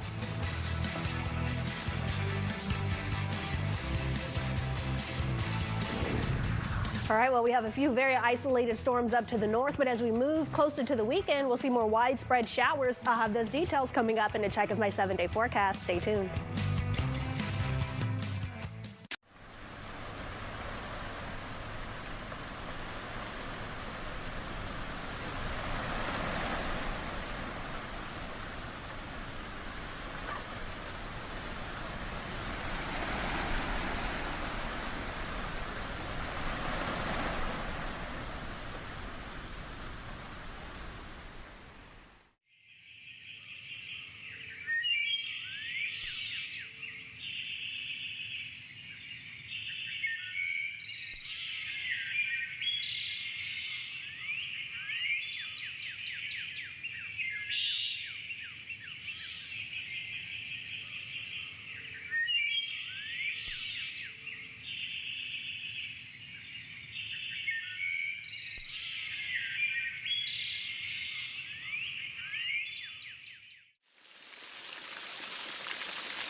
A Forsyth County firefighter searches for a kidney donor, and that search has now come to an end. Today, his sister donated her kidney to him. And Fox 5 was in the Piedmont Atlanta OR as it happened. Here's Fox 5's Kevin Stewart with the story. First thing in the morning. Feel good. Veteran Forsyth County firefighter Chris Stansel is getting ready for his big day. A new lease on life. You ready? Yeah, ready to go. Stansel is getting a new kidney from his little sister Katie. You didn't have to do this. No. He has to be here. Yeah. I have a choice, yes. But she is, out of love for her big brother. It was kind of odd. We were at my aunt's funeral, and they were talking about needing people to sign up. I'm a people helping people person. Just the way their mom would envision it. They were raised that you take care of your people. It was what they were taught to do. Stansel had been looking for a kidney donor when his sister turned out to be a perfect match. Doctors diagnosed Stansel with stage 4 kidney disease back in May. He says the scary thing is there were no symptoms. No, if it wasn't for high blood pressure, I would have never known. And doctors kept an eye on my blood and my levels, and that's how it was found. You know, you need to get checked. Dr. Emmanuel Minja. Hello, Katie. Is the transplant surgeon at Piedmont Atlanta. He points out the short wait for a donor is rare. Chris has a big blessing to be able to find someone. By far, majority of the kidney transplants that we perform in the United States are coming from deceased donors. You should know more than 90,000 people in this country are on a waiting list for a kidney. Right now, more than 2,800 of them are in Georgia.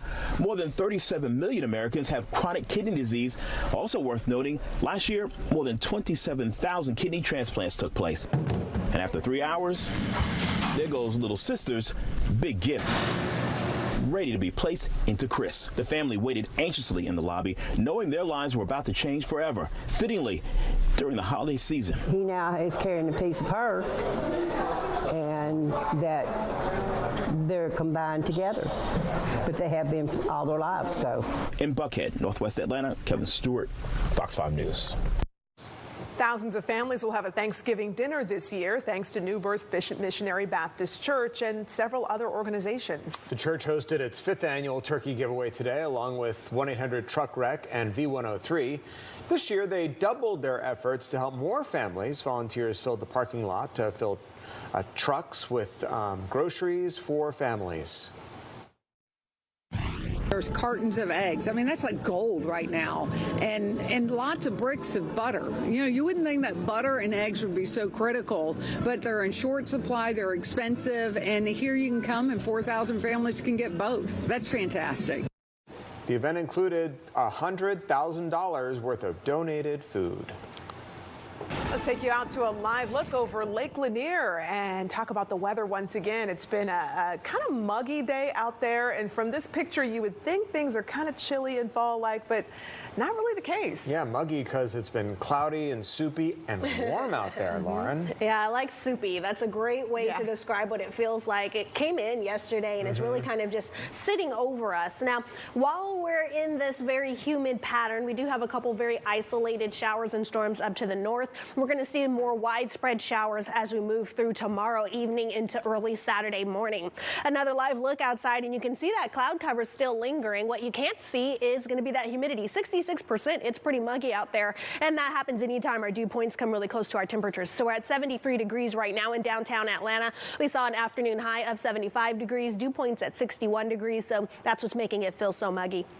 We have a lot of cloud cover, light winds coming in from the southwest at around 6 miles per hour. And as we take a look at our live Viper radar, most of us are dry, though very muggy. But as we move to the north, we could see a couple very isolated showers and storms start to push their way through. Now, most of this activity will fall north of Georgia, but a couple of these storms could make their way southward into our border here. So we have a couple of very light showers and storms that are dissipating as they make their way closer to Amicalola. And then we're looking for another cluster of showers pushing in from the west, moving into areas like Fort Oglethorpe and into the Carolinas as it continues to move toward the northeast. Now, here's a wide view of what's happening out there. We have this front just to the northeast here, and behind it, we're seeing these scattered showers and storms, most of them falling in Tennessee, but a couple of them could move southward enough to push into portions of North Georgia. As we go through the rest of the evening, most of that moves its way to the northeast, and then as we go into tomorrow afternoon, this low pressure pressure system off to the west is going to push more showers into the area. So by midday tomorrow, we're looking for some scattered showers and isolated storms to move through North Georgia. And then that really continues all the way through Saturday morning as this low pressure system sits right over North Georgia. Eventually that makes its way out, and behind it, we're going to see a slight cool down behind this cold front here, but we will also see clearing conditions as we go into our Sunday under the influence of this high pressure system here. As we take a closer look at what's in store, again, most of the activity tonight will move its way through Tennessee, but we could see a couple of those showers move through the far northern counties while the vast majority of us stay dry but cloudy tonight. Overnight, those lows only fall into the upper 50s, low 60s, which is above average for this time of year. We wake up Friday to more fog, more cloud cover. Through the afternoon hours, maybe a couple of raindrops here or there, but through afternoon overall, we're going to stay pretty dry if you have those outdoor plans then. You don't really need to worry about any sort of rain chances until after sunset tomorrow. So maybe something to keep an eye out for if you have Friday night football. By around 6 p.m. tomorrow, we're looking for these showers and isolated storms to push in from the west, pushing through metro Atlanta by around 7, 8 o'clock. And then we have another round behind it, possibly with some stronger storms through around midnight or so before that moves out early Saturday. By the time most of us are waking up Saturday morning, we could see a couple trailing, very isolated showers and storms, but even that moves out midday Saturday. So we're really only looking for those shower and storm chances Friday night through early Saturday morning, because that's when we start to clear Saturday afternoon, and then we get that sun shining all the way through Sunday. In the meantime, overnight lows, again, above average for this time of year. We're only falling into the upper 50s to low 60s, where our seasonal low this time of year in the lower 40s. And as we go into the day tomorrow, we're going to see those temperatures stay above average again. Typical highs this time of year, closer to 63 degrees. We're going to make it into the middle 70s again tomorrow afternoon, a lot like what we saw today. And this warmer weather sticks around through our Friday and Saturday. Once that cold front moves in on the back end of those storms Saturday, that drops our temperatures just a tad. As we start our next week, we're in the low 70s through a good portion of the next work week, and then we see those temperatures fall even further into the 60s, possibly 50s by next Thanksgiving, with another round of showers late Tuesday and into Wednesday. But of course, as we get closer to Thanksgiving, we're going to look for those temperatures and just how dry and maybe chilly it'll be for the next holiday. Guys? All right, Lauren, thanks. Time now for a look at Skyfox traffic, the evening rush hour out there. A crash we mentioned on 85 inside the perimeter has cleared. All lanes are back open southbound past Georgia 400. Stay alert. Police are still on the right shoulder there. Now taking about 30 minutes to go from I-285 down to the merge with 75. Here's your top-end perimeter trip times. I-285 westbound from 400 to I-75 taking about 22 minutes. And I-285 eastbound from 400 to 85 taking you 30. Lawmakers on Capitol Hill are revisiting the long-running debate over daylight saving time. A House subcommittee held a hearing on the pros and cons of ending the twice-a-year clock change. Pros for daylight saving time include more daylight in the evening, energy savings with less artificial lighting, and improved safety, especially for students headed to school. The cons include health risks like disrupting sleep patterns and circadian rhythms and public confusion. Most people I talk to would like to have a set time that doesn't change. But unfortunately, we have not been able to come up with any consensus on the best solution of how to do that. The nation came close to making daylight saving time permanent in 2022 when the Senate unanimously passed the Sunshine Protection Act, but the House never took up the measure. While any change requires congressional approval, 19 states have passed laws calling for permanent daylight saving time if the federal government allows. A new video produced by veterans in Congress is drawing fire from the president. Next at 5, why the commander-in-chief is calling them traitors. You can listen to Fox 5 live on the Fox 5 Radio 1 network. Just tune your HD radio to 107.9 HD2 FM.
A video from Democratic lawmakers who are also U.S. veterans had made waves online after they called on members in the military to defy what they call unlawful orders from the White House. It's also caught the attention and the ire of President Trump.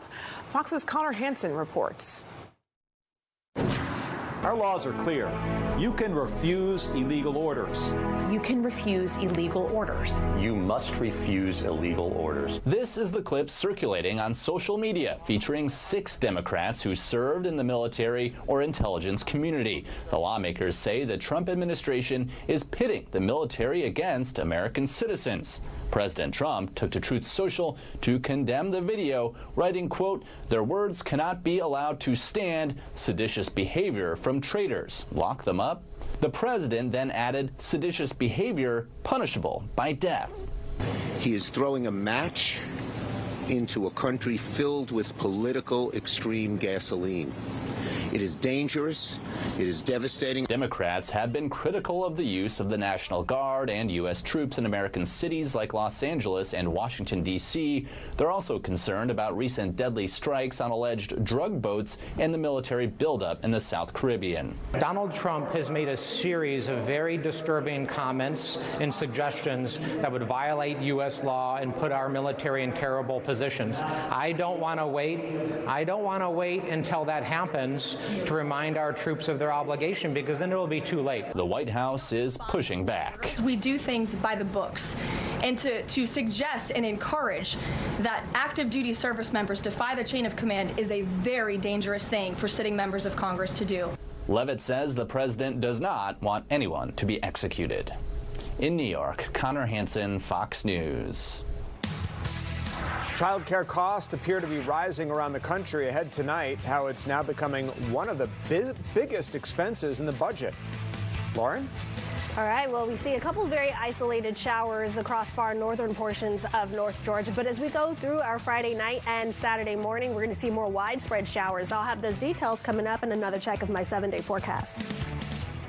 And don't forget to join us tonight at 7 for The Pulse. We'll chat about stories that have you talking. And tonight, we're taking a look at Cyber Monday possibly losing its appeal. You can join the conversation now by scanning the QR code on your screen or go to fox5atlanta.com/The Pulse.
Today in DeKalb County, families had access to free meals as part of an effort to provide food at select schools. Today's distribution was at MLK High School on Snapfinger Road in Stonecrest.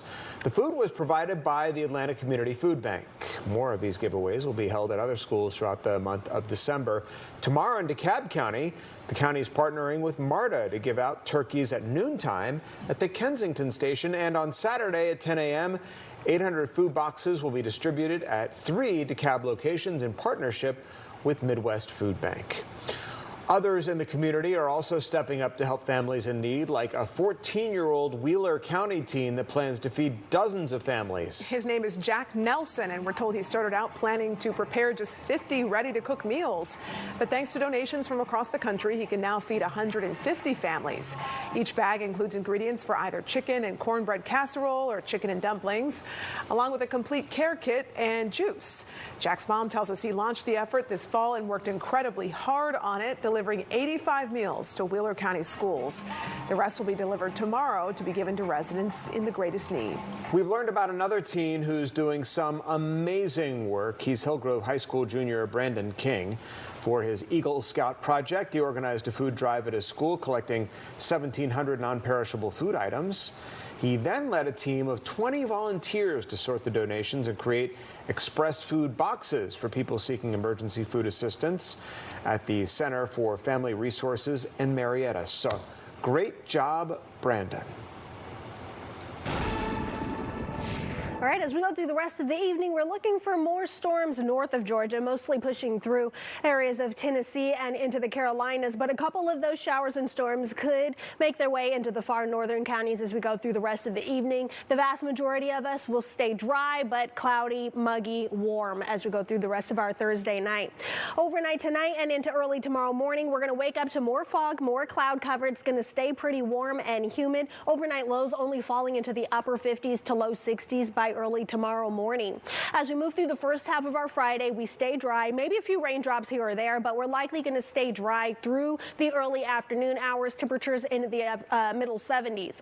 And as we move into evening, 6, 7 o'clock, we're looking for those showers and isolated storms to push in from the west. The first round moves through metro Atlanta by around 7, 8, and 9 o'clock. And then behind it, we're going to see a stronger round push through by around 10, 11, midnight Friday night. It mostly moves out by early Saturday morning, but by the time we wake up, you could see a couple of lingering showers, maybe a few isolated storms before we really start to dry out and clear out Saturday afternoon. Those temperatures in the middle 70s again, and then we're going to cool down just a little bit as we go into our Sunday. So here's where those temperatures stay in the middle 70s Friday and Saturday. We're looking for those showers Friday night through Saturday morning. Outside of that, we're going to be pretty dry. Temperatures on Sunday drop into the lower 70s. More sunshine, drier conditions. Another round of rain pushes through Tuesday into Wednesday, also dropping our temperatures. And right now it's looking like we're going to stay pretty dry for Thanksgiving, but temperatures a bit cooler in the middle 50s. All right, Lauren, thanks. A new study finds parents in 85 of the country's 100 biggest cities are paying more for childcare than they are for rent. Fox's Lydia Hu has the story. According to LendingTree, families with 2 kids in 85 out of the top 100 metro areas pay on average 31% more on childcare than they do on rent. The biggest disparity is in Omaha, Nebraska, where childcare costs more than double the cost of a 2-bedroom apartment. Milwaukee and Buffalo coming in second and third. It's not just that childcare is expensive, but also how fast the costs are climbing. The average cost now more than $13,000 a year. Back in 2019, it was under $10,000. And as childcare costs climb, Bank of America finds that fewer households are making payments, suggesting workers are dropping out of the labor market. A childcare operator in New Jersey tells me she sees this trend.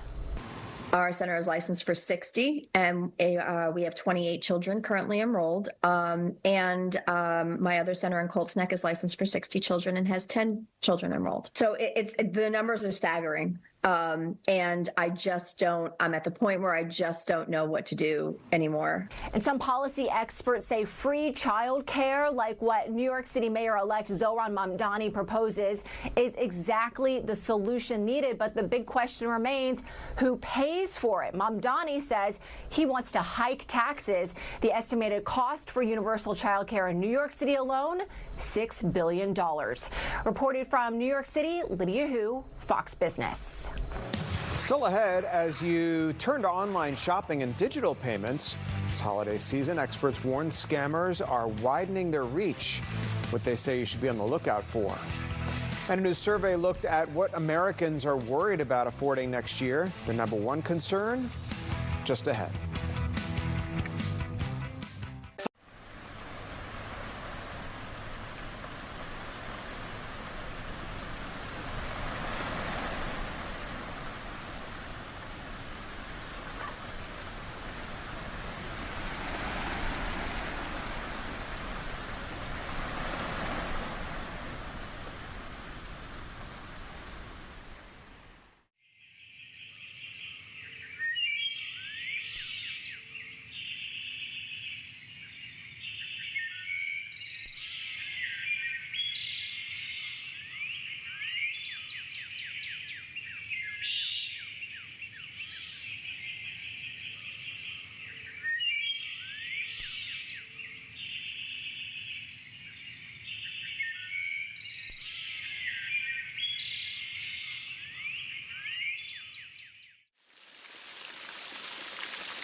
New research suggests showing gratitude at work has many benefits. Researchers at Clemson University say being thankful while on the clock could help boost employee morale, productivity, and strengthen team dynamics.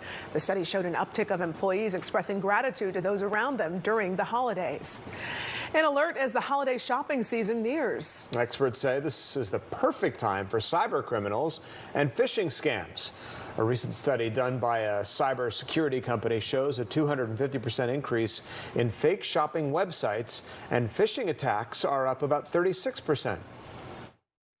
A lot of people kind of have this shrug mentality of, well, hey, what's the worst that can happen? Maybe I'll lose $10. But not only are you losing money, you're losing your payment information to these guys, which means that they might recharge you time and time again.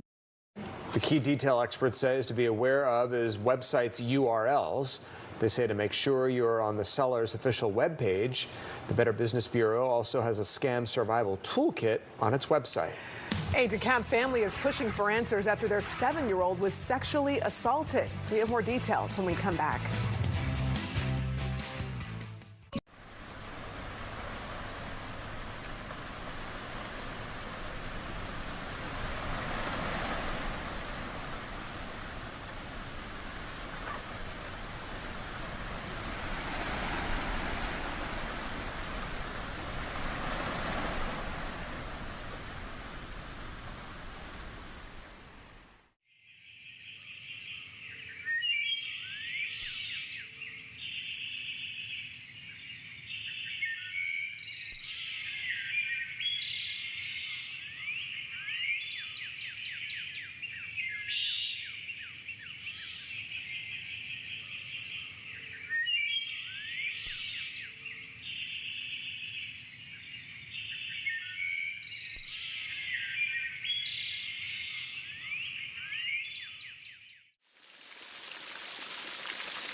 A new survey says nearly half of Americans rank the cost of health care as the #1 thing they're stressed about affording next year.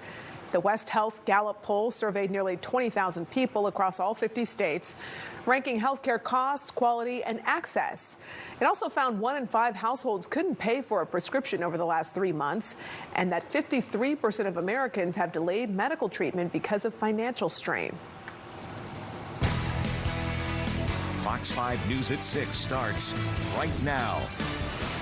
A former Real Housewives castmate accused of stealing $11,000 in furniture. Today, Mia Fields Thornton waived her right to appear before a judge. Plus, long lines as the Jonesboro Housing Authority opened a waiting list for homes. We'll show you the chaos and confusion. But first tonight, new at 6, a DeKalb County family is frustrated and looking for answers. They say DeKalb County school officials have told them very little about the sexual assault of their nonverbal autistic son on a school bus. Good evening, and thank you for joining us. I'm Russ Spencer. I'm Courtney Bryant. Fox 5's Angelique Proctor has been looking into this very complex and sensitive allegation and joins us now from DeKalb County. Angelique? Yeah, good evening to you both. This is definitely a sensitive case, and because of that, Fox 5 has made the decision to blur the faces of the parents and the child involved. It's our attempt to protect their identities. What's happened to my baby? Because he can't talk. This DeKalb County father and mother feel horrible. They believe they've let their 7-year-old nonverbal son with autism down by not protecting him. They now know the incident happened on October the 22nd. They say the secretary at a DeKalb County elementary school called them a week later on October 30th. She said the principal wanted to see us. All I can tell you is it was an incident on the bus that has been transferred over to the legal department. The parents say they got a bit more information on November 5th from a DeKalb County school resource officer who called about the alleged sexual assault involving their son and another minor. We got a phone call from the school police department. They really didn't have much information either. He said from the footage, the video footage, the angles they had, you couldn't tell what was going on. He said, but the only information they had was that the driver said when she walked to the back of the bus to see my son, he had his pants down. And what she saw, she was in shock. The parents say they had a video call November 7th with the principal and transportation officials. They say during that call, school officials apologized for not having a required adult monitor on the bus that day. He says that we're short-staffed, and I know that the students on the bus have IEP plans that says they have to have a monitor, and we shouldn't have left without a monitor being on the bus. But we have to get the students home in a timely fashion. The parents say 2 officers came to their house November 7th and revealed real heartbreak. They pretty much said the same thing. They couldn't disclose information because they were minors. Now the parents tell us they must make a really tough decision. And then they tell me I have to press charges on this child who's special needs. So I'm like, I'm kind of stuck here. They needed a monitor also. And the parents tell me they have not yet made that difficult decision. We reached out to DeKalb schools. They tell us they are investigating. They released a statement that says, in part, the DeKalb County School District does not comment on specific confidential student matters. However, we want to assure our parents and community that the safety and well-being of our students and staff remains our top priority. In DeKalb County, Angelique Proctor, Fox 5 News. Angelique, thanks. We're learning more information about an overnight shooting in the Bankhead area. Atlanta police responded to the area of Sunset Avenue and Cameron Madison Alexander Boulevard around 1 this morning. Officers found a man shot. Medics took the victim to the hospital. Investigators say the man heard gunshots and later realized he was shot. Authorities recovered multiple shell casings at the crime scene. In Meriwether County, 2 men are under arrest after gunfire broke out at a teenage birthday party. An 18-year-old man who was caught in the crossfire was shot in the head. Fox 5's Doug Evans has the new information on the charges. Sheriff Chuck Smith tells me it was supposed to be a small gathering, a bonfire to celebrate the birthday of the property owner's niece here in Meriwether County, but word got out on social media and it spread very quickly, and soon other teens and adults in their 20s arrived here in rural Meriwether County from as far away as South Fulton County, and that gathering swelled to over 100 people. These two men are charged with aggravated assault and accused of opening fire on that crowd and striking an 18-year-old in the head. They are 20-year-old DeAndre Ransom and 22-year-old Akivian Bowles. The sheriff says the two men fled the party and were captured at a Red Roof Inn in Noonan in Coweta County a few hours later. The teenage victim was first taken to a nearby fire station and then transported to Piedmont Noonan Hospital, eventually taken to Grady. The sheriff says word of the party spread so quickly on social media that soon the attendance just overwhelmed the host. You don't have any idea who they are, what their intentions are when they get there. The only thing is that when they see this broadcasted across social media, they're looking for a place to party. The sheriff tells me that Ransom and Bowles were not the only ones at the party, apparently with guns and firing them. We have determined that there have been multiple handguns due to the different calibers of empty shell casings that we found at our crime scene. So yes, multiple weapons. So what about the property owner who hosted the party? Well, even though the attendance got out of control because of social media, the sheriff tells me that they're checking to see whether the resident had the proper permits to host such a large gathering of over 100 people. As for the victim, we're told that he's now out of the hospital. Pretty amazing considering that the bullet struck him in the head. I'm Doug Evans, Fox 5 News in Meriwether County. Doug, thanks. A Cherokee County jury has convicted the man of strangling a woman. Jurors found Sergio Antonio Esquivel guilty of aggravated assault and false imprisonment following a 2-day trial. The charges stem from a Holly Springs police investigation that began in June of 2024 when officers responded to a domestic disturbance. Esquivel will be sentenced at a later date. In Jasper County, a man has been sentenced to life in prison for trying to sell a child on a dark web human trafficking website. Investigators say Kelly Garrett Ivy shared a child's personal information online and was recruiting other child predators to take her and physically abuse her. Authorities also found conversations across multiple social media platforms, they tell us.